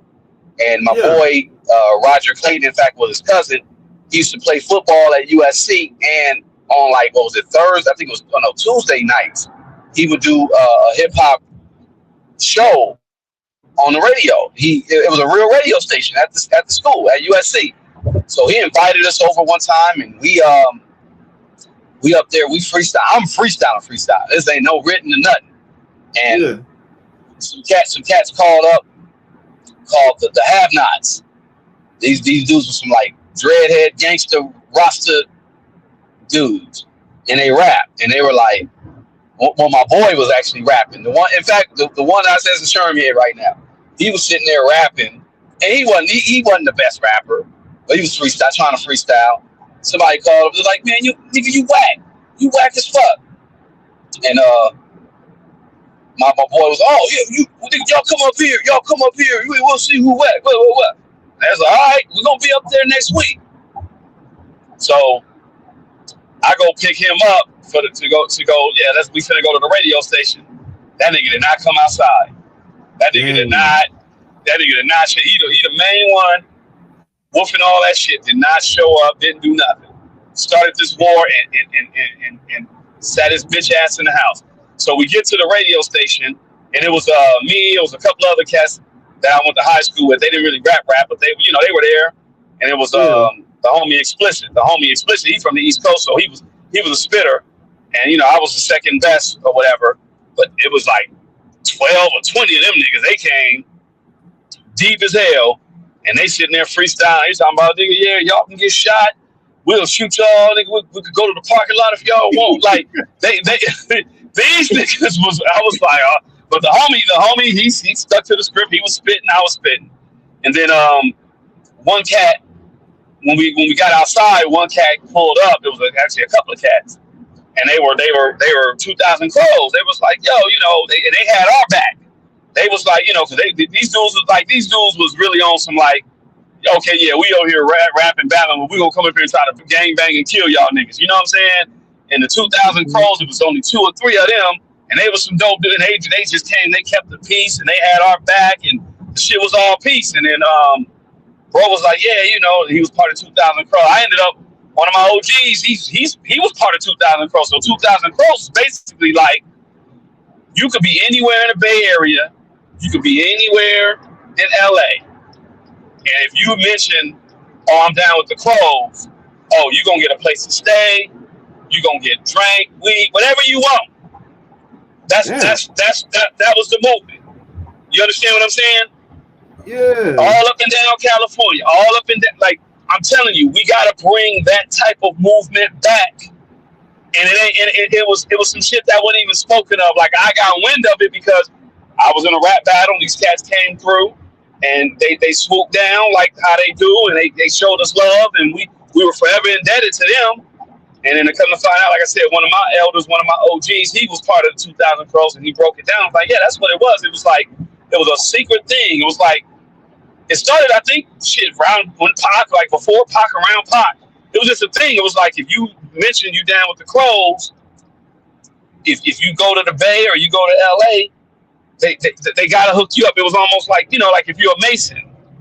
If you're a Mason, it sounds like some Mason stuff, bro. Exactly. But it was hip hop, homie. Yeah. That's why it was a real hip hop secret society, bro. There's let me see. There were some real known people that were down with 2,000 crows. I have to go hit the homie up to give me the list. But a lot of cats with Project Blow, a lot of If you said you did a video on that, like, hey, send me that link because I'm very interested in that. Jab. Yeah, I'm about to say, Jab. He said, "What's going on over here? We talking about different things in hip hop." Barbie J said, "Hey, Jack," but yeah, bro, like, yeah, continue though. Yeah, I'll send you the link, but 2,000 Crows was a real thing, and like I said, it was just like, if a lot of people see, that's why I said the politics now it's the gangbanging stuff or whatever. But back then it was just like, this is what we gonna do. It was an unspoken thing. It was just talked about. It wasn't even. It was about action. It wasn't like you gotta pull the doorbell 3 times. It wasn't that bullshit. It was just a cold 2,000 crows. Oh, I'm down with the crow. Oh, you down with the crow? You will get taken care of. Or what you want to blow on? It was like that.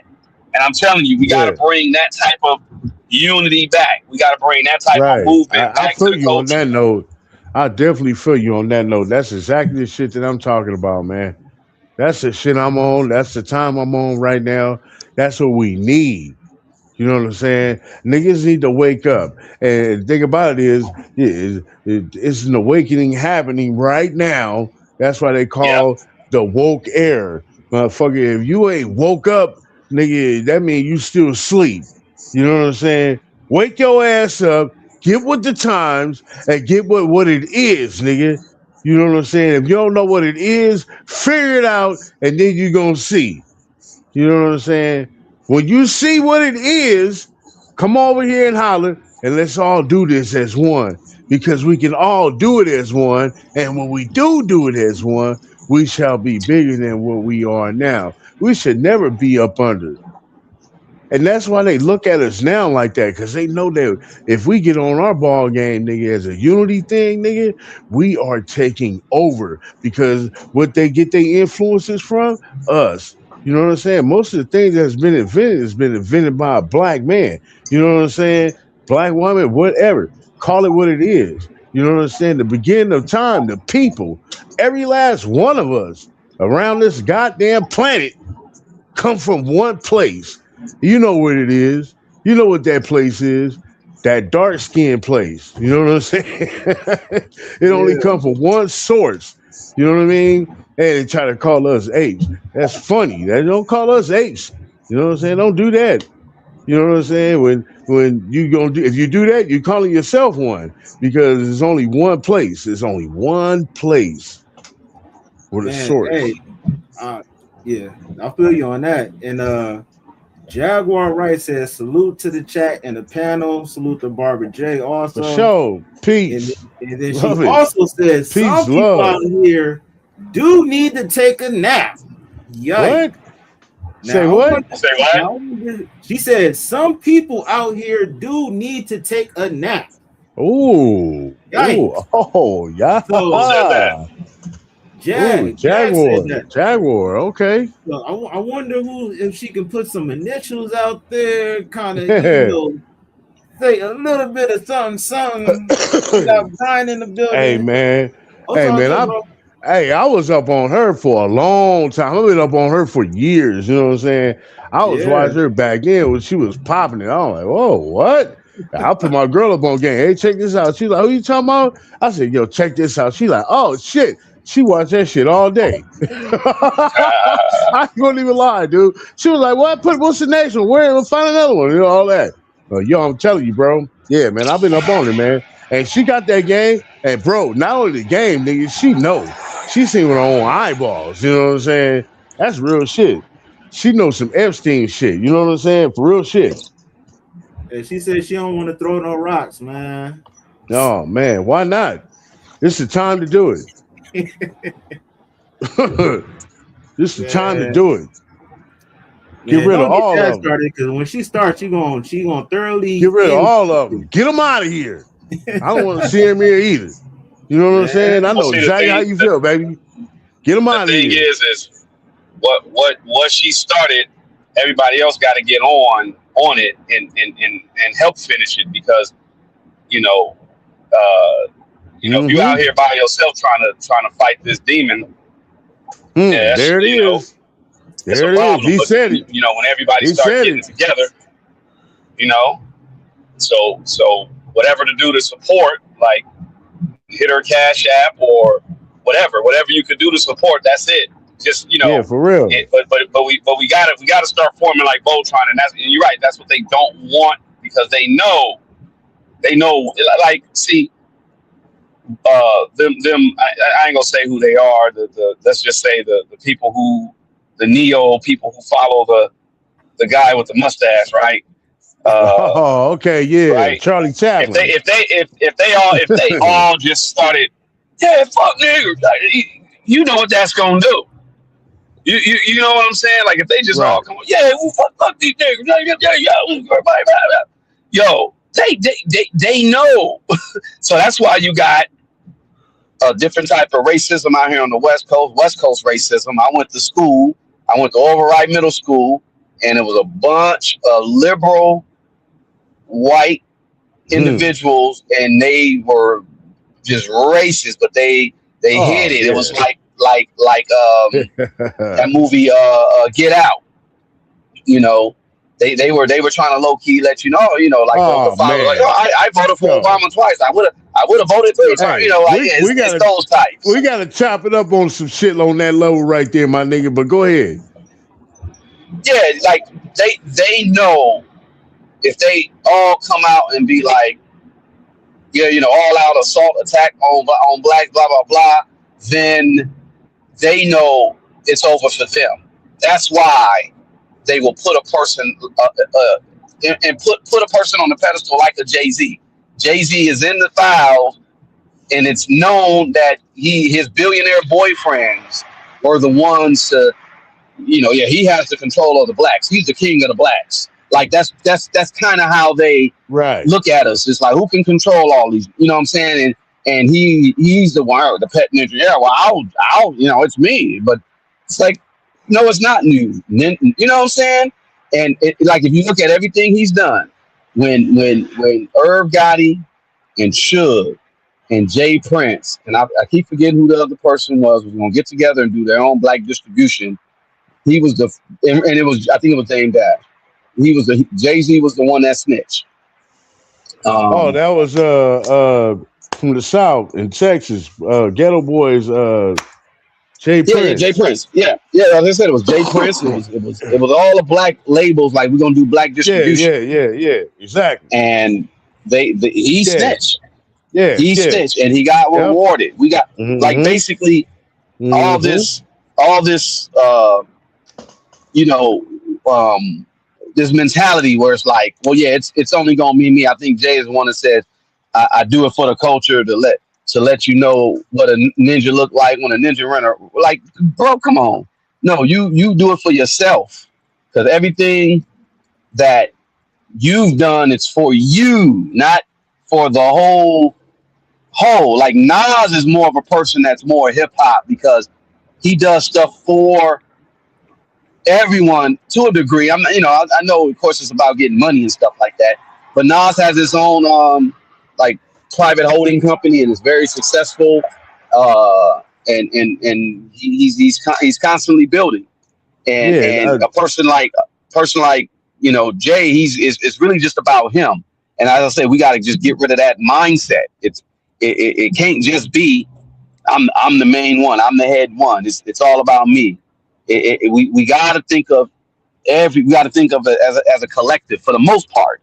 Of course, everybody else that's on whatever bullshit, if you get busted, you get caught, and that's on you. You know what I'm saying? But if you really for everybody to get up and come up, then you got to have a mindset of that. It can't just be a selfish. It's just all about me. I'm gonna eat. Right. Yeah, that's a real talk. Hey, Jag said something important. She said Sam Cooke tried decades ago, and you see what happened to him. Yep.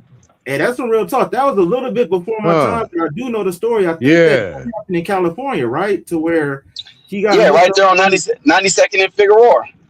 Okay, yeah, and he said that he got hooked up with some chick, and then she ended up unaliving him in the room. And it was just like a lot of weird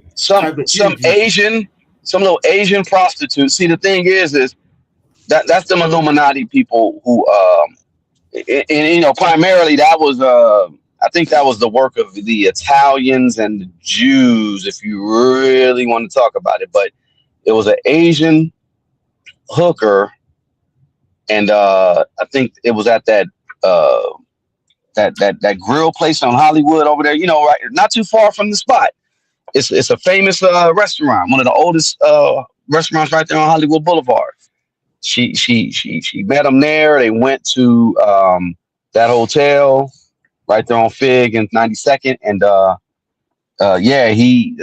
it basically was like a setup. I think the girl ran out or something with his wallet or something, and then exactly the manager, she was a sister. She was working with the Italian mafia, I believe, and ended up, blasting them. Like it all that stuff was weird, but that was, you could tell that was a setup, and it was a humiliation ritual at the same time.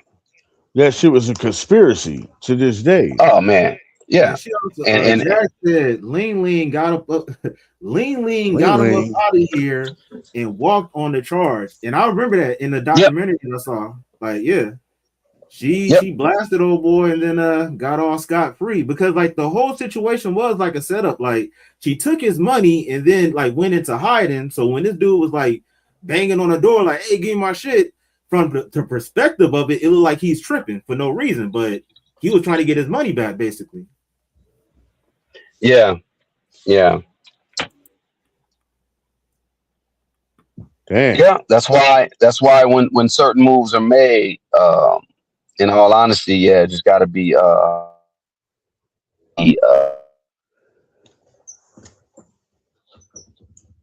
you gotta be aware of your surroundings in these games that motherfuckers be playing and shit.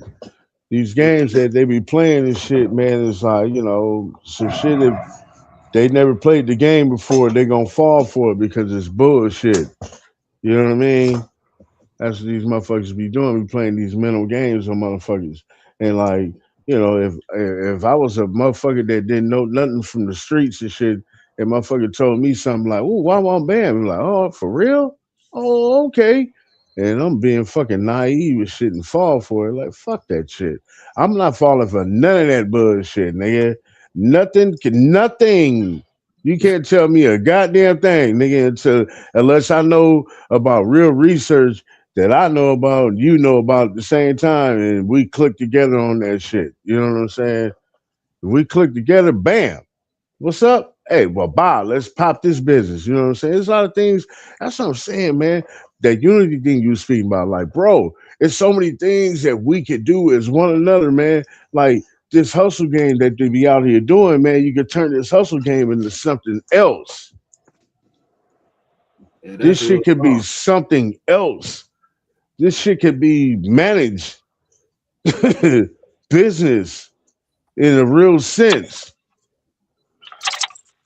Motherfuckers, such things as LOCs and all that goddamn shit. Go out there and get it and do it together, nigga. I'll be out here playing simulation bullshit games, nigga. Get your ass out there and go do it for real. Fuck playing the games, nigga. Get your Yeah, ass out there and go do it. Fuck this shit. I'm tired of us just ignorance that we have. Now I ain't gonna say all of us because it's all about the the youngsters. You know what I'm saying? It's all about the youngsters, man. You have to guide them, dude. There's no guidance there, man. They have to be guided the right way. You know, most of them that's out there that's doing all this bad shit that they don't need to be doing. They ain't got no parents that really care about them. If they did have parents, you know what I'm saying? They locked up in the system, fosters, all that shit. Man, it's just yeah, it's a lot of brick walls in front of you to get past that you got to hurdle and jump over in life. And you know what I'm saying? They bigger than others. For you know what I'm saying? It's real. Is you have to do that as that toughens up your soul as you go on and live in life. But god damn, nigga, use your common sense. You know that you ain't supposed to be doing what you about to go do. You know that in your conscience. If you got a conscience, you know you ain't supposed to be doing what you about to go do. If you know that shit, nigga, don't do it. That's your motherfucking third eye talking to your ass, nigga. Telling you, nigga, all stop right. right now. Stop right now. You're about to make a big mistake. I've I made mistakes in my life where my third I didn't listen to him. I flashed that nigga out like, yep. And I went this way. And I paid a big price for that shit. You know what I'm saying? For real. That altered the whole course of my life. You feel me? So I'm saying, you young bucks out there, you niggas need to start thinking and using your common sense. For real. Use your animal instinct.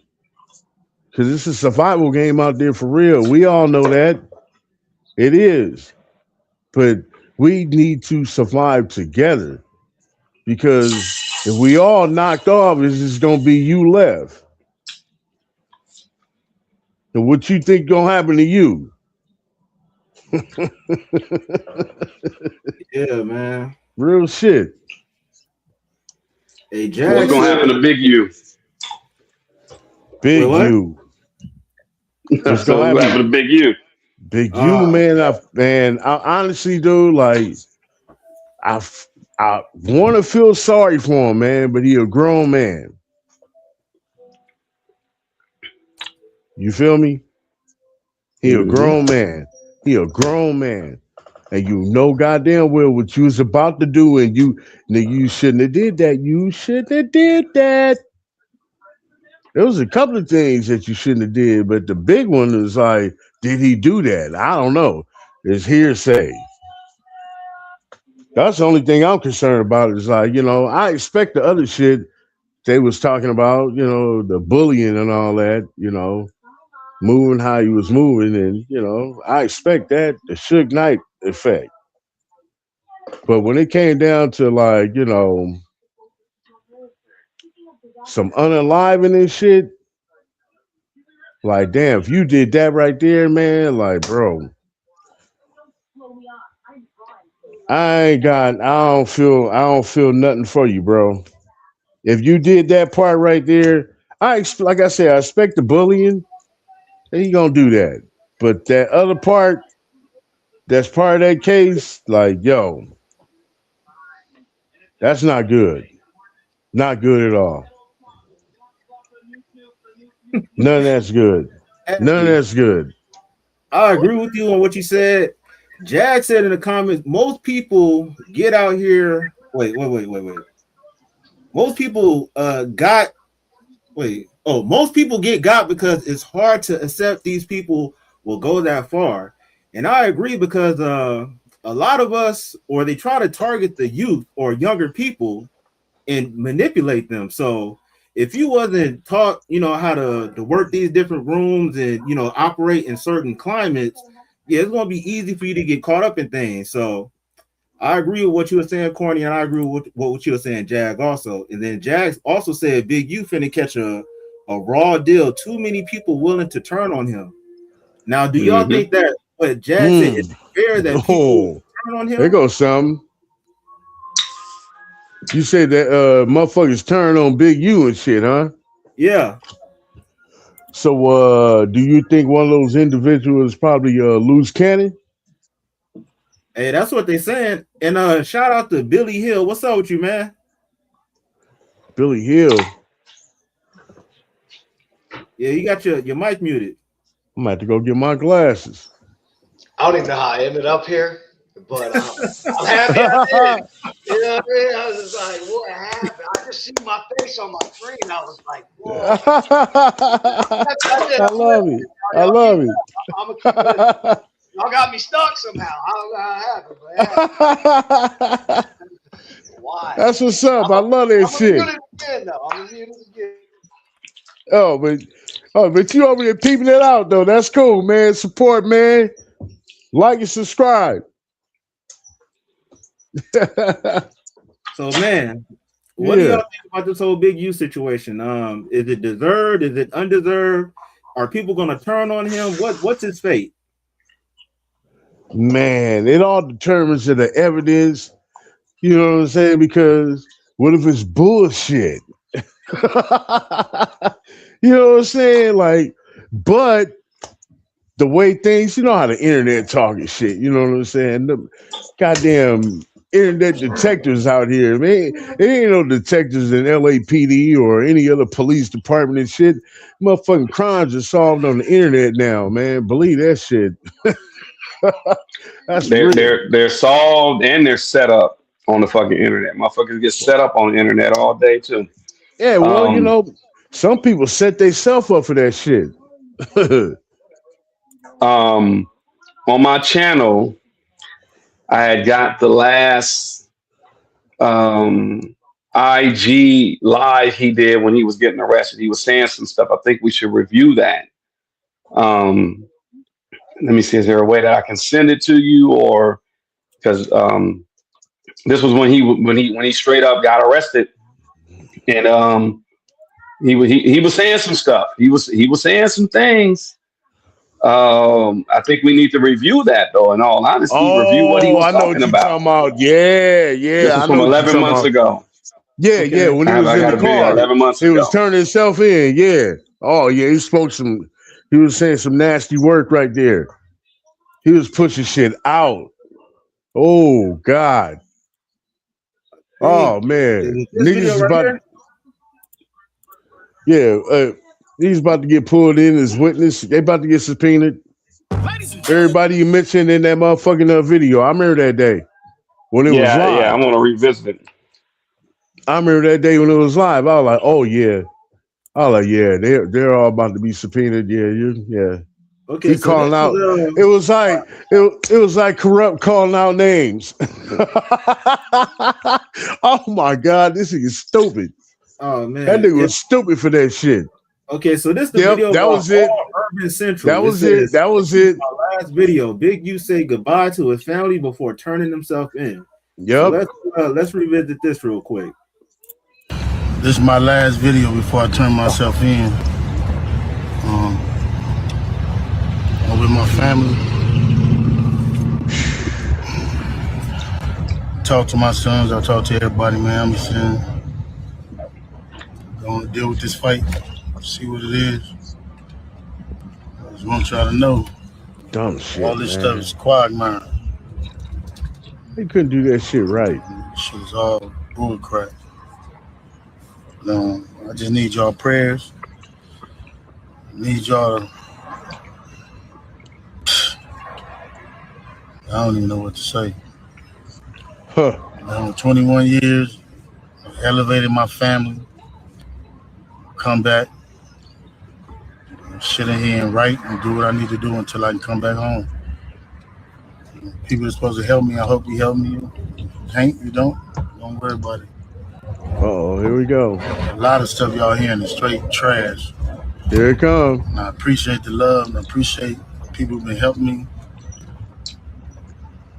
I don't know. It's hard helping black people and not being hunted for doing it. Especially it might be to, I don't know, just to the right or the left. Reach out to anybody who can help me, y'all. You hear me? Help my family. Appreciate y'all. Go. I'm looking at this video as I come in to turn myself in, and I'm disheartened by the fact that they trying to say that I stole something from Developing Option. I used Developing Option as a front. Developing Option paid my bills. They paid my house note. They paid the bills for my family, the money I made from as an employee for Developing Option. I never mixed that with nothing. I didn't manipulate nobody. I didn't steal nothing. We did PPP loans. We did 2 loans. And that's it, just like everybody else did. I didn't use no fraud. I didn't give no fake name. I didn't do one it. of them we was paying back and one they forgave. You know what I mean? And the other one we attempted for and they didn't give us nothing for it.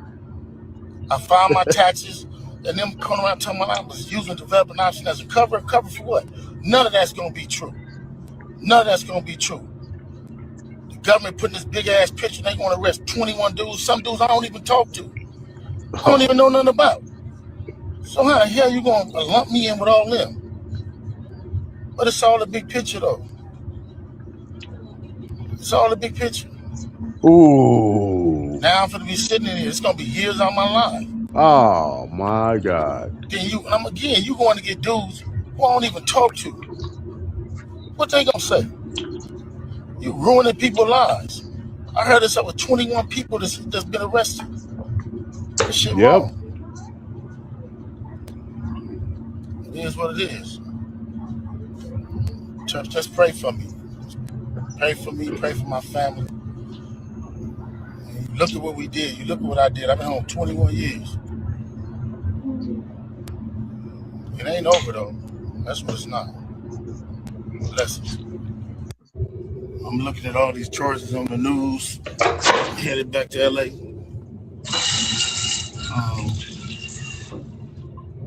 And then I'm looking at the people they arrested. How you gonna go arrest people that I don't even talk to? That's a built-in liar right there. You know what I mean? So is that how they gonna work the case? Everybody know how to with Cannon. Everybody know how to Cannon. So if you want to arrest certain dudes, and put them next to me, them are the dudes you gonna have to call themselves turning against me. Well, ain't no turn against me. I ain't going for it.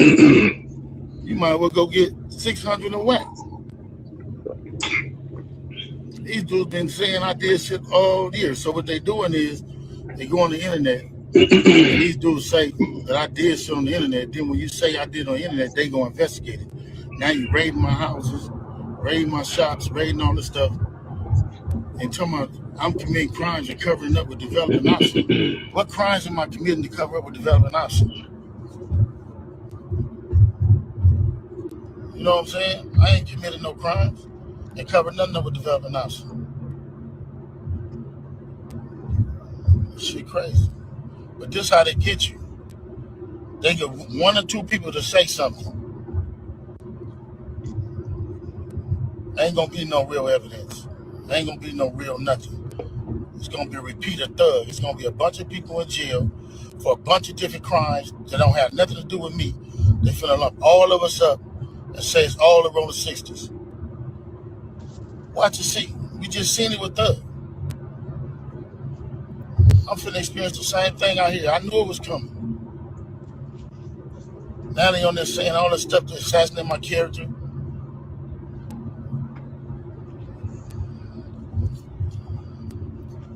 All right, man. Just pray for me. And again, they can do any one of us. It ain't nobody safe with these dudes. If these dudes feel they want you, how they going around talking about somebody's gonna raid my house before my house get raided? How they there with the police? And y'all sitting there following them. Everybody that's a part of them shows and 100 shows and all them shows. And y'all need to, everybody who following them, promoting them, anything. Y'all wrong. Y'all ain't black. And y'all show ain't for our people. They can put charges against anybody. So this is gonna probably be my last video. I'm gonna go turn myself in, man, to see what's going on. They talking about I'm a fugitive. So they just raided all my houses. 600 was there actually you go. with the police when they raided my house. Oh wow! Why you gotta throw his name out there? Like, so y'all know what y'all dealing with. And I just you want to gotta say say this that. to y'all. When they raided my houses and my property, they was asking about whack. Oh, another Whack, name. There you go. loose cannon, 600. Okay. Oh damn. Oh, all of y'all man, foul. no. All y'all who be shit around the internet. All y'all who be promoting and listening to what you're saying. All y'all giving these likes and hidden likes. All y'all supporting this. All y'all guilty of this. If you experienced sexual abuse as an adult. Oh my God. Hold up. Hey, but before we go further, we got some of the comments. Jack said the death of his son is a big red flag. Plus, he was in business with a few people I know informed to the law. Oh, shit. Yep. Brian said the Black Epstein, Lord. And Jack also said they're going to say what they tell them to say. Sheesh. Like, this don't look too good for Big U, man. Mr. Eugene, not looking good. That's something against a black man, you should handle it with a black man in the streets. Wax said 100 times he was gonna take my contracts. He working with the FBI. The FBI went to the city 3 days in a row and told the city they didn't want nobody to give me no more money. They went to all the different celebrities and told all the different celebrities, don't give me no money, don't help me, don't do nothing for me. They going around scaring and intimidating everybody. But y'all sitting it around getting people in trouble. Like y'all don't understand what the FBI do to black men who try to help their community. I ain't been nothing but a help to our community. But I guess it is what it is. This the price of being black, trying to help somebody, trying to help your community and do what you can. You're just guilty because somebody else don't like you and then go on the internet and do what they want to and y'all gonna promote it. It's crazy. I'm going to go turn myself in though. You should. Because I ain't did nothing. I don't know about that. The fact is, man, they done went to my house, kicked my houses in, bust my doors down, bust my windows. They calling my son at his football practice, threatening him. You know what I mean? These dudes tagging him. What kind of shit is this? But y'all gonna be rolling with these dudes. And I got this last thing to say. Wax is developing option, right? So who gonna replace developing option? Which one of you in the 60s gonna call yourself coming in? Because whoever comes look at you. Y'all the ones that's working with Wax. Believe that. Oh wow. So remove me and get damn. me out the way for somebody else to come in who's gonna cooperate. Oh man, that's cold. That's what the play is. That's some cold ass shit right there. I ain't gonna lie, he had me sold. I was praying for him and everything. I thought this dude, he had me sold. He's good. And then by the end, I was like, nah, bro. wrong person. Yo, That hey, we motherfucker got got some the more comments. snitching. Man, Brian said loose lips sink ships. Hey, that's some real deal. Jag said, have they found who took out his son yet? No, I think No, that's that's up in the air. Yeah, unsolved that's out. mystery. That happened out here, right? Yeah, that happened like off of That happened right Yeah. Well, on you ain't Fig gonna and never know 67. that. yeah. Yeah. Oh And yeah, if that's I'm not right. That's mistaken, right. is that like the Hoover's area? Yep, right Yeah. there. Yo, yeah, definitely. Yeah, for sure. Yeah. Jag also said the crime was trying to help your people. Like, yeah, man. I don't know about that, man. It's like we know what Big U is known for. Of course, he has some other Yeah. things going, but we just got to be 1,000 with it. So And look, He when wasn't you all the say that, way. He wasn't hey, all the way listen. clean. Yeah, yeah, but listen, we know the jacket. We know the rumors from the streets and all that shit. And you think about it like that. He got arrested. Okay, do they got proof? Okay, if they got the proof. Okay, what agency is this? Is this the feds? This is the fucking feds, man. Okay, it ain't no cop stuff. this ain't state. Yeah, This is the feds. What is the fucking percentage rate of a conviction by federal? It's over 90%. yeah. I'm about to say it's in the high Trust 90s. me. It's over 90%.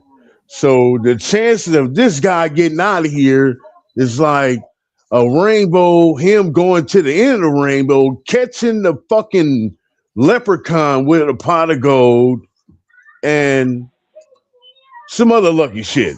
That shit ain't gonna happen. No, Dude. no. Now, not only this is where the shit gets juicy. Yo, Loose Cannon has always been an enemy of him, man. He was on No Jumper popping some shit. He was popping some shit that he shouldn't have never said. When he said that, I was like, what the fuck is he talking about? Shut Yeah, the fuck that up. really that started a lot of stuff. You know what I'm saying? He said the part where he said, yeah, man, he sent us to go over there, go get him. We got him, brought it back to, him. And then when we brought it back to him, the people we got it from, they showed up where we was at, and he gave it back to him. I was like, what the fuck are you talking about? You dumb motherfucker. Hey, when he was doing that, dude, that was snitching. That was straight snitching. Hey, go watch that video, bro. Hey, all right, Brian said what he pouting now. Baby want his 40-ounce bottle. That's crazy. Jack said, we know the hustle, but he wasn't doing what they wanted him to do, in my opinion. She also said, normal standards out, Diddy standards, question mark, laughing my ass off. Brian said, only thing he catching is going to be some hands and skills, laughing out loud. Yikes. For real. And back to what you were saying. All day. I really think that was like a domino effect with loose cannon, Yeah. inside information, really put the spotlight on Big U and the operation that he was running. Watching them podcasts, some motherfuckers is out there watching. They probably watching right now. Yeah, man. They're always watching. Hey, Billy, you got any? Brian and Billy, y'all got anything to say about this? Like, what's going on? Look, man, I turned 21 in prison. I did 18 months when I was young. And when you come in with a red suit, back where I'm from, that's a federal suit. And you're going up the road. You're going to prison.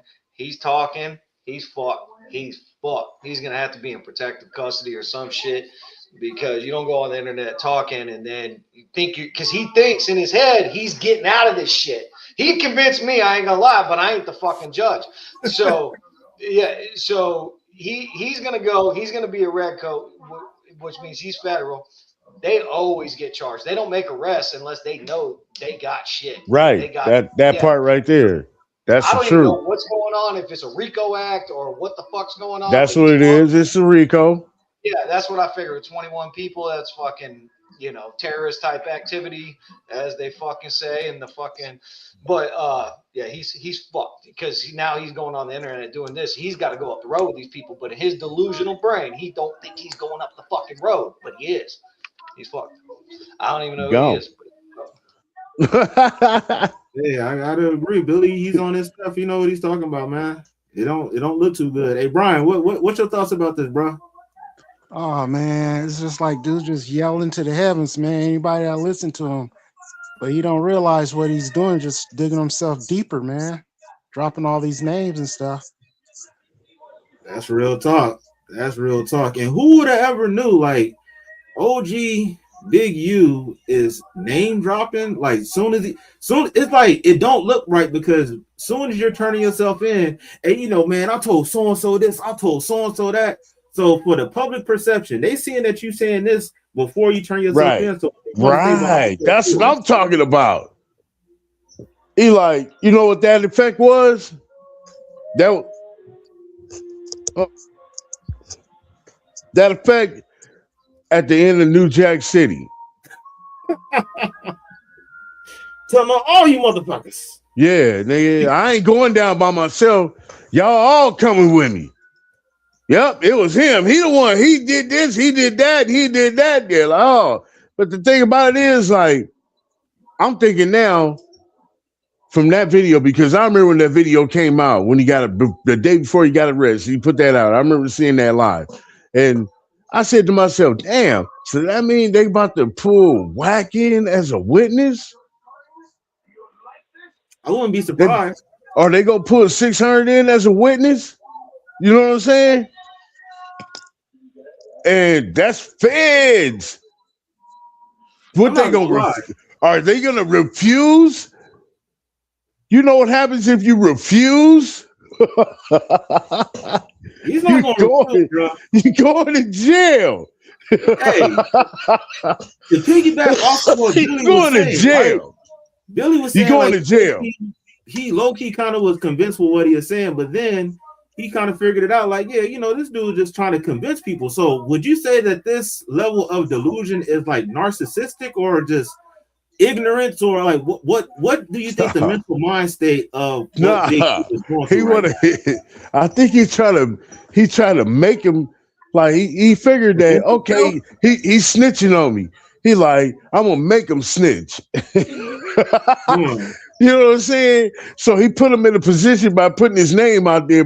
By putting his name out there, now the feds is like, oh well, hell, we gotta get him in here too. You know what I'm saying? We gotta get a witness. See what is he talking about here? You know what I'm saying? You're gonna have to testify against what he was saying before he got locked up, because we have this video here mentioning your name and you're Wack, right? 100, right? Is it 100? Yeah, you. Yeah. So basically dry snitching, huh? Yeah, so basically he put him in a twist. He gonna put him in a twist to see if he gonna fucking go and testify against him, because he know he ain't gonna testify against him because that's a street code. Hey, Wack ain't gonna go do that. So the alternative of that is you gotta go to jail. Because the feds ain't playing that shit. Yeah. The feds is not playing that. Motherfucker, you gonna testify to us. We gonna come get your ass. But it's kind of you smart. Gonna testify.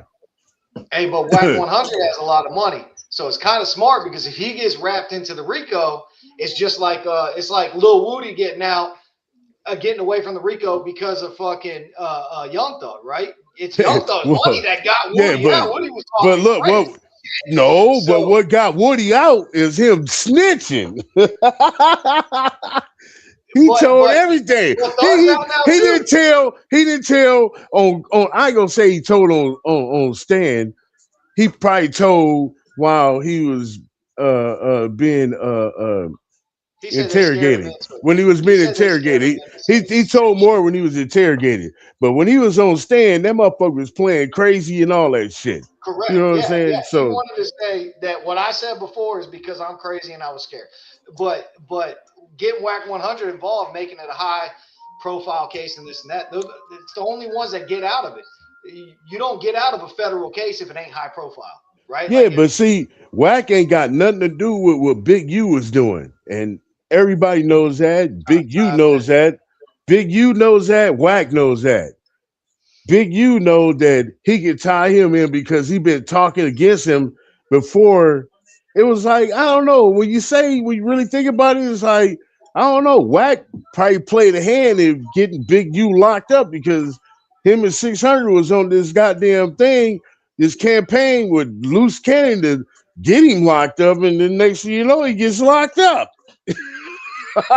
So he started throwing names out. And when he started throwing these names out, he was like, you know what? I know they probably can't go to jail for what I'm doing because they don't know what the hell I'm doing, but I can get him to probably testify against me, and I know he ain't gonna testify because that's a street code, and Wack is never gonna testify on the court ever. So therefore, your ultimatum is you know you ain't gonna testify, therefore you're gonna get locked up for this little time. I'm gonna cause some kind of trouble and disrupt your life in some kind of way. You know what I'm saying? That's what I'm gonna do. I'm gonna try to get some kind of get back to fuck up your life a little bit. As you probably fuck my life up a whole lot, but at least I can get a satisfaction out of me fucking up you something because I know you're never gonna come here and testify against me. Man, Jack said Luce was talking a lot more than this before he got booked. Hell yeah. He was talking a lot. Brian said man. he sounded like Chicken Little and going to end up like Chicken Nuggets. Man. Dude, he Nick was talking said some style was secret crazy. Yo, man, I'm telling you, dude. I don't know if that interview is still there, but that shit I was hearing was like, yo, what are you doing, dude? Like, this is different. This is he was completely definitely talking too different. much, bro. For sure.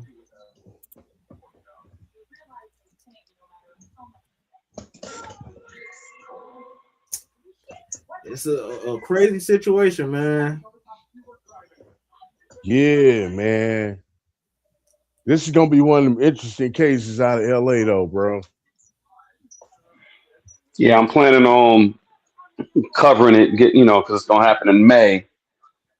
So I'm gonna Okay. I'm gonna go Okay, ahead and just May. start. Yeah, it's pretty much May. It's gonna be yeah. So you gonna be pulling up downtown, man? Oh yeah, of course. Okay. Yeah. Do you think it's gonna be like an open and shut case or what? How long you think it's gonna go? Oh, I don't know, man. It's probably gonna be weeks. Nah. Yeah, they It got ain't gonna be witnesses, nothing. bro. They Yeah. this They is said gonna they be a got. while. They said they got a lot. Yeah, they got a lot of people. Yeah, this because I don't know. They could probably tie him into other shit. You know what I'm saying? They're already saying Well, him and Nip as far as the Nip situation where he yeah, that threatened I mean, Nip. Yeah. well, They're not saying he did it, but as from that, from now, that's just like you could say hearsay or conspiracy. You know what I'm saying? Because there's no real proof of it. Just like, but it could be looked into, and it could be opened up as an investigation to find out more information about the whole case. You know what I'm saying? Because the shit was crazy when he said that. It's like, man, why are you saying that, dude? That's fucking crazy, man. Why are you saying that? When he said that, dude, I was watching that shit live. I was like, what the fuck kind of episode is this? What is this? He's purposely snitching? Like, what are you doing? Like, dude, you know you ain't supposed to be doing that. You from the streets and you out here, you telling the world. You out here telling the world, dude, you snitching. He was saying all kind of shit, dude. Somebody need to, y'all Y'all need to go check that interview out. I can't remember which one it was. I think it was the first interview. The first interview. They Yeah. about to give Big U football numbers, just not along with the Oh stuff that's yeah. going on now. He already Right. got a previous history. You know, he did a lot of time Okay. before. Okay. So this isn't What going to be his first time getting caught up with everything. what about the kid out there in Vegas? You know what I'm That's going to be saying? part Like of this new stuff. that's part of the new investigation. Yeah. Hey, hey, see, Jag and Odell, they be on their stuff. Jag said, meanwhile, Keefe D still waiting on trial and been locked up since 2023. Mm-hmm. Okay. That's some real shit, though. I'm reading on it all now. Mhm. I didn't realize all that. I just realized that he brought out Nipsey Hussle. That's how big you is. I just read that. But Yeah. what you guys are on the West Coast? Yeah. Yeah. So was there a string of murders going on or something? Usually that's what kind of it like. I I don't mean, even get. it's always a string of murders going on, but but when it comes to that, like that case right there, when it comes to Big U was just he was somebody that was a representative of the black community, and at one point it looked like he was on some positivity type things going on, and he was from a gang, Rolling 60s neighborhood Crips, and same neighborhood Nipsey Hussle was from. They was close. They had a relationship. And then you get this hearsay about, maybe possibly that um, Big U probably had him off for some reason, because of the hearsay and talk of this guy named Loose Cannon saying that he got a call a half hour before Nipsey Hussle got killed, somehow Nipsey dead or some shit like that. And it was just crazy, you know what I'm saying? This hearsay, really. Who knows if it's the truth? Because I think Loose Cannon is a fucking liar, man. That motherfucker be lying his ass off. Yeah. Fuck all that Well, shit. anybody can think But that because you're worth more money when you're dead, right? Your words are worth $1 when you're dead. They're well, worth a penny when you're yeah, alive. but So anybody I can think mean, like, oh, well, that's like Suge Knight and Pac, right? Like it's fucking the I story mean, old as time. I don't know. I think him and Big U, Nipsey, Nipsey and Big U, they had like a little disagreement on something. I think I don't know what the whole. I can't remember the story, but it was something towards that. You know what I'm saying? To where it was led. This is the conspiracy part of it. Led to Right. that happening to him, but I don't really think that really happened that way. You know what I'm saying? I don't think he had nothing to do with that. Honestly, I don't think he had nothing to do with that. You know what I'm saying? And that's just Yeah. me. I'm just, you know what I'm saying? Yeah. That happens. That happened because of the elements of the air. You know what I'm saying? Time calling the man above. You know what I'm Like you said, saying? there's always a string of murders. Yeah. Always a string. Yeah, out here it be popping off. Like you never know. Like it's hot out there, man. No, can't be caught. Yep. Yeah, the West sounds crazy to me. Sounds like the Wild Wild West to me. Sorta, kinda. Just say you can't walk around with your gun like you in Texas. Open carry South You Carolina can, too. you can, but you can't. You know what I'm saying? Like, that'll trip me out if I went to Texas and see motherfuckers walking around with guns. Like the fuck going Yeah. on around here? That shit PTSD is trip gonna me. kick in. Some Hell people. yeah. Real shit. Real shit. Nah, but yeah, Big U, man, like, yeah, man, I think he when it comes to federal work, yo, they gonna convict you. You know what I'm saying? No matter what it is. And if they looking at you like you are the leader and the top dog of this racketeering run that you got going. So if you the top, they gonna give you those numbers. the guys up under you ain't gonna get shit. You know what I'm saying? I mean, hey, Klasic. Yeah. Did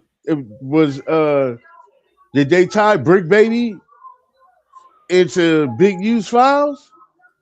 I'm not sure. I know they got him caught like with some pistols that. Yeah, but see, didn't have anything to do with that was just but- an indictment of the Rolling 60s neighborhood Crips. You know what I'm Yeah. saying? So that had nothing to do with the case of Big U. You know what I'm saying? Or these other people that got arrested. You know what I'm saying? They're not necessarily tied to his case alone. But they do have, he did have some shit. I remember some hearsay about that. I heard that. There was some shit. I forgot what it was. But yeah, he was tied into something. Yeah. I think it was a shooting. Yeah. Jack said, I think the people who had the most to gain from Nipsey are the people who should be looked at. Now, Well, you I don't know say if that, would be damn. like Steve LaBelle, but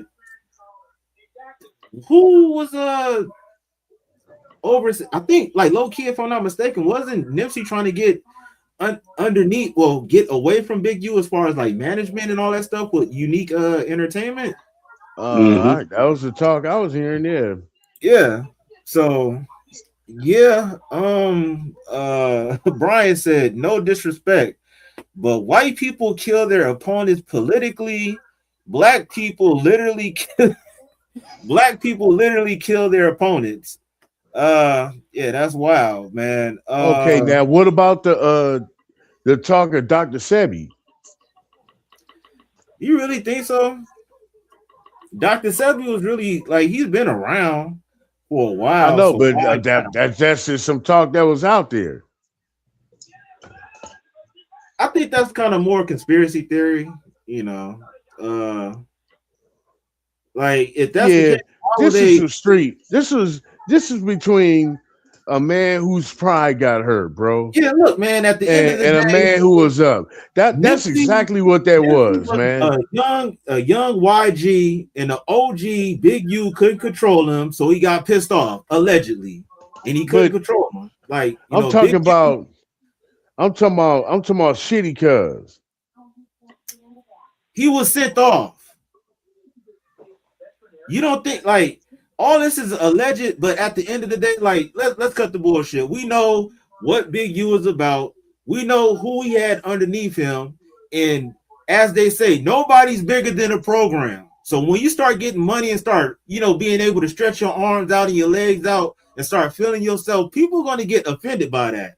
And Nipsey wasn't no type of bitch ass nigga to where he will let other people do whatever. He's not no puppet. Like the whole gang culture, you got the OGs and you got the people underneath and the soldiers and all that stuff. And it sounded like he was trying to really get away from that type of lifestyle, even though that's where he kind of started from. But some people want to keep you in a box to where you can't grow bigger than that. And so why would you think when Nipsey got killed, Big U was on live, they talking about justice for Nip? Ha ha ha. That don't seem odd to you? Yeah. Yeah, that was strange. That was strange right there, bro. I forgot about that shit. It's just honestly, like you said, jealousy. Yeah, jealousy is all around. And when you start, you know what? I remember when I heard that Nipsey got killed. I was on Xbox Live. We was all linking up on 2K, whatever it was at the time. I think it was 2K20 or 2K20 at that time or something like that. I can't remember. But somebody was like, Nipsey just I was like, what? And then when I heard that, I thought to myself, I was like, damn, my nigga was just about to start to take off. You know what I'm saying? That's how I felt. I felt like if he was still been living, he was at that point where he was at, he was just about to take off, like just big name, just like nationwide, worldwide. He about to be there. That's how I felt at that point in his career. If they say that history repeats itself, the Nipsey Hussle situation really reminds me of J. Edgar Hoover and the Black Panthers. And if you really pay attention to a lot of that stuff that went on, God damn, yeah, that's deep. From the perspective of what we see, deep. oh yeah, it's 60s on 60s crime. But Big U is someone that was working with the police as far as gang prevention and all this quote unquote positive stuff. To Right. Yeah. Like at the end of the day, the devil is not going to come at you on some ugly shit. They're going to be smiling. They're going to be beautiful. They're going to paint this picture that everything is positive. And then that's when they get you. So that's what I'm saying. Like, as far as all this, you know, he was trying to do, they're going to take you down when you're doing stuff for black people. That is true, but is that something that what you was really doing? And was that something that you was really standing because on? that shit was like, it was ear talk about that was some underhanded shit. You know what I'm saying? So yes. And we all know that, quote unquote, Big U is the main person that's behind extorting people. So yeah, it's a very touchy situation. Those are just alleged talks. That's allegedly. Exactly. That's alleged. You know what I'm saying? But pretty much rumors. You know what I'm saying? We don't know if it's true or not. Exactly. But you know, those that do know. Exactly. So that's what I'm saying. It's really giving J. Edgar Hoover, Malcolm X vibes, and it's not exactly what you think it is. To where, man, that sounds like that's a master plan. Yeah, Shitty Cuz wasn't just doing nothing randomly. And as far as Big U working with the police, you know, Nipsey Hussle was having problems with the police trying to acquire that spot over there. Yeah. So it's just a lot of stuff. Of course, look, let's just say allegedly. What if the cops were saying, hey, you know, let's go ahead, we'll let you do this, X, Y, and Z, get this person out the way, and you'll walk away scot-free. Allegedly. Who knows? That's likely the situation. Right. Because Big U been over there for so long. Don't get it twisted. Even though he did all that time, he kind of knew what was going on. He knew where, no pun intended, where the bodies was buried. And I'm pretty sure some cops, beat cops, because don't get it twisted. Remember, Diddy, the whole thing with LAPD, corrupt. They messed up the whole case with Diddy situation with the bombing of Kid Cudi car. So those cops be doing all types of other stuff, man. And Big U probably knew some things, and like you said, it could have been a situation where, he maybe there was a deal, maybe there's something or whatever. But you also got to remember, there's always been I would say a task force. If you're African and African American, they got an eye on you.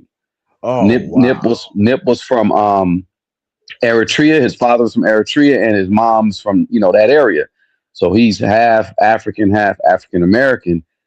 You're onto something when it comes to the is kind of, you could throw in a Marcus Garvey situation too, where they targeted this cat because he could have potentially created that bridge to the motherland. You remember Sandman Negus? He was a real prince. He was from the same country as Nip. He was a real prince over there in Eritrea, and he was rapping, and he was from 6-0. And he ended up, mysteriously getting shot one year and just, unalived right there on 48th and Crenshaw. Yeah, man, it'd be all kind of funny stuff that I'd be side-eyeing and thinking about. I don't say too much, but I just peep and I'd be like, But yeah, just know there's a program. If they were watching Nip, they were watching Sandman for sure, because they were, number one, if you look at the Palantir situation, when the whole Palantir, like pre-crime stuff, they got all that from LAPD, because the LAPD were, getting gang members' locations, their IMEI number on their phone, and there's the scars and the tattoos and identifying marks. Palantir got their game from LAPD. It's hella deep, bro. It's like when you start really breaking it all down. Yeah, man. It's crazy. It's definitely not what we all think. It's definitely some plays that's some curveballs per se that they put into play. Let's check out some of the comments. Brian said, anyone figure out who took out PB and J? Oh Lord have mercy.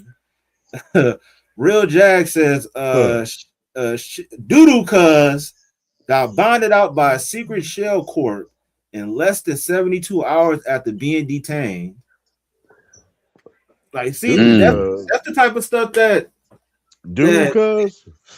Yeah, Doodoo Cuz, man. Doodoo Cuz is the best thing. For real. Man. I wouldn't be surprised. Like, that's what I'm saying. Like, honestly, this world is very evil. A lot of the people that be saying RIP and crying and weeping over you be some of the main people that was behind your demise. So you really, as they say, keep your third eye open. All the stuff that we see, the propaganda or the perceptions that's kind of pushed in the narratives, you're gonna have to really use your own brain, man, because it get very tricky out there. True I ain't gonna lie. That's when he had me sold. When he was talking about the government was coming for him, I was like, "Yep, I already know they do this shit," But then when I didn't get sold is whenever he started what we call here in the South, we call it dry snitching. I don't know if y'all call it out there like that. Oh yeah, that's for sure. Dry snitching, only guilty people dry snitch because if you're confident, you're gonna walk in that bitch without having to say shit, plead the fifth, whatever the fuck, because they don't have no evidence. There is no fucking evidence. So you don't have to worry about no dry snitching, wet snitching, damp snitching, none of snitchings. You're good, So that's when he had me sold. I was like, yeah, because the government, just like he cited, Set in the West cited like 20 fucking times that the government just fucks people over just because they're black or fucking they were making good efforts in their area and they don't want them fucking succeeding.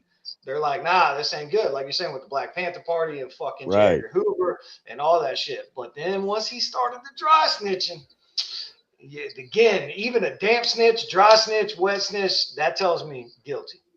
That's the way I fucking see it, at least. And I'm maybe I think like the police now after all these fucking years that now going to prison and then being a dad and raising kids and shit. Maybe I think like them, but when he had me with the government, I was nah, they was definitely watching this dude for a long fucking time. I think they was watching as soon as he got out of fucking jail.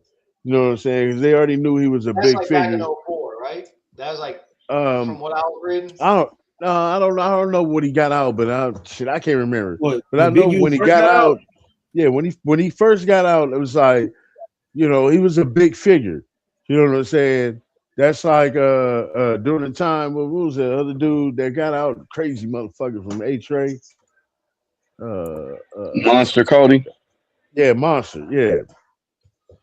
Like, you know what I'm saying? During I can't remember all that, but when Big U when he got out, dude, it was like it was a big enough. It was a big deal. It was a big deal. It was a big deal when Big U got out, and Big U started taking over shit, and then he became like some Suge Knight type figure.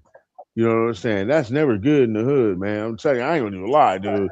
You become a Suge Knight figure in the hood, other people probably respect it. You know what I'm saying? But it's not good to be feared if you're not respected. You know what I'm saying? So scary really, people. Yeah. So you always gonna have some enemies that's gonna try to take your ass down and shit. So in that case, ever since he got out, he was a big figure in the police eyes on the streets. We got to keep an eye on this guy. You know what I'm saying? And then it probably got to the point to where it was like, hey, man, we need the feds on this. And then the feds got involved. And then they've been watching them for all that time. And then they just start building the case on him. And they got mounts of evidence on him now.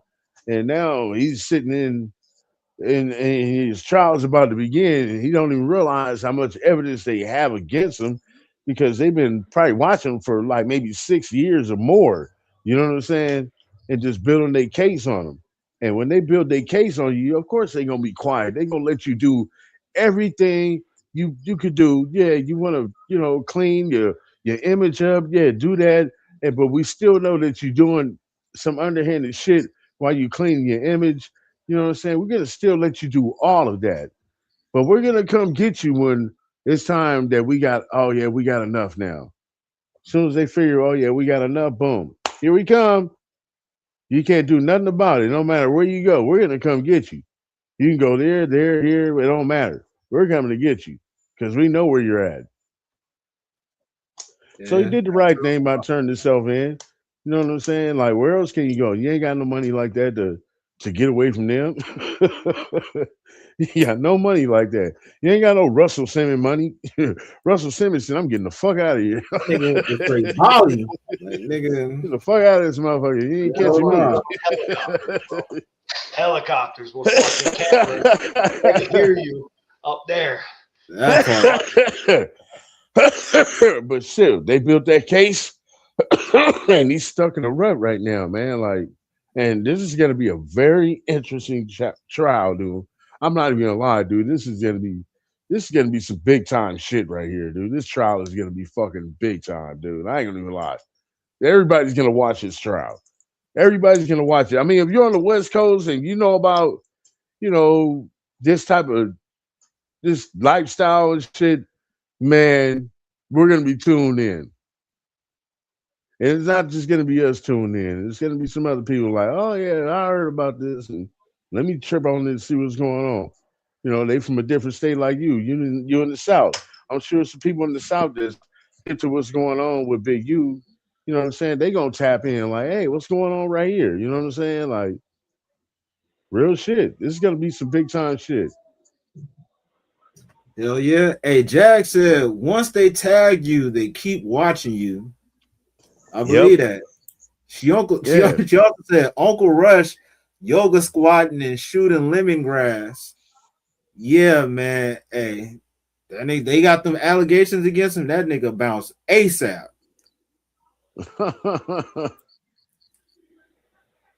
Who that? That's real talk though.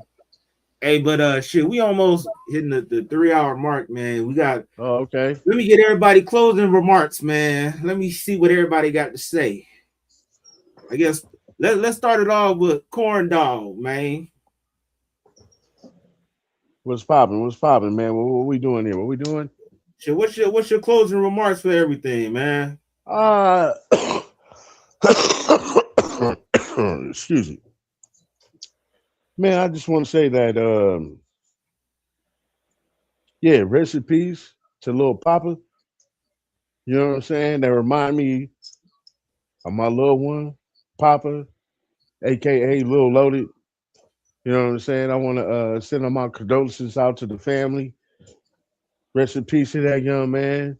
You know what I'm saying? And and for family, you got family members that that's going through some mental illness.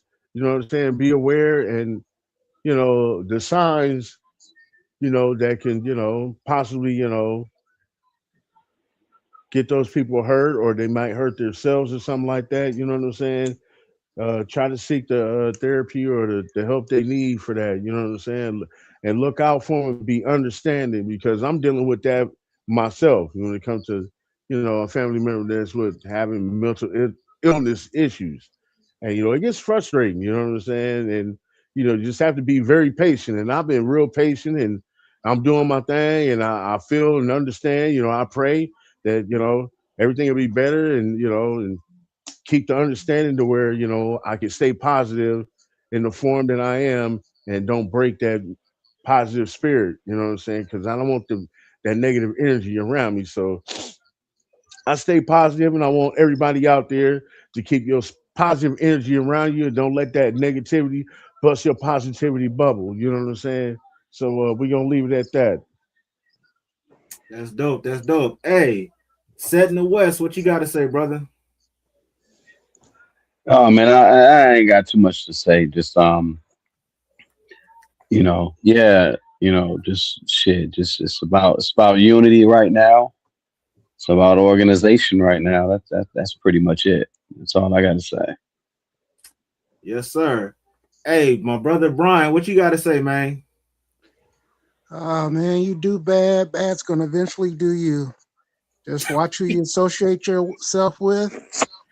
Be positive, and look out for number one. You know. Hey, right. Hey. If you do bad, say that again. If you do bad, bad is gonna do you. Hey, that's cold. That's Oh, cold. shit. Hey, for real though. Hey, Billy. Hey. Tell everybody what you gotta say, man. Billy Hill. Man, what I'll say is that I'm happy I found y'all. I appreciate y'all. I'm gonna tune in more and listen to you guys. I don't know how I ended up here. I clicked the link. I thought it was like y'all's website, and then the thing popped up. But I'm happy I found y'all. It's crazy you mentioned Lil Loaded because that's my best friend was his manager, and Is that right? yeah, it was real sad. Okay. I mean, yeah, okay. That's I'll get him the link in. I'll get him the link in sometime. You'll laugh because he got caught in a Rico act. I got nicked. It's like when a bullet flies by, it hits that whistle. Yeah, that's how Rico act got to my fucking head one time. But he got caught in it. He had to go up the road. And he looks like Bill Gates. We call him Pill Gates.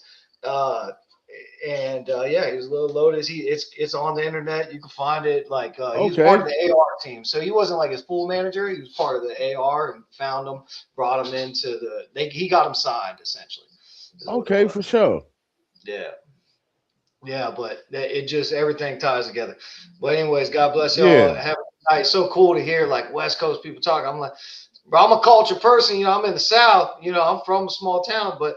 I don't even eat. I eat like Thai food and shit. Indian food. I eat, Jamaican food. I go to Jamaica, Mexico. I've been all over the world. Yeah, that's right. Get the culture, man. Grab that culture up. Yeah, man. The West Coast mindset's always interested me because every time I go to fucking LA, I got so much anxiety that I don't really get to experience the shit because there's so much traffic, humans, right? There's so many fucking people, and I'm from like small area or whatever. Yeah, I feel you. Yeah, it's a lot to take in. Yeah, it's a lot. So God bless y'all, man. It's so cool, and have a great night. This was great. Thank you. Man, yeah, thank you. Appreciate that, bro. I'm glad that you found us and you pulled up, Billy. I appreciate Odell setting the West. Yes, sir, man. I appreciate setting the West pulling up. Appreciate the homie Corn Dog pulling up. Right. Brian. Appreciate we had Jaguar Wright in the building. I appreciate her. Appreciate Barbara J. Appreciate Loyalty Betrayal. She just made a comment on here. Jaguar said, Jerry Springer final thoughts. Hey, that's what I'm talking about. Barbara J said this live was dope. Yeah, I appreciate it. Yeah, I ain't really got much to say, man, other than I'm thankful and I'm blessed to have good people around me. I'm glad everybody came through, told their story and shared different information and stuff. And we're going to do this more often. And yeah, man, if y'all haven't done so, hit that subscribe, hit that like button. If you've seen this on a different platform, don't forget to follow, get interactive with what we got going on. And you're going to see more of this. So appreciate all y'all. Y'all be safe, man. Y'all can be whatever y'all want to be. Just put your mind to it. And on that note, I'm out. Peace. Right.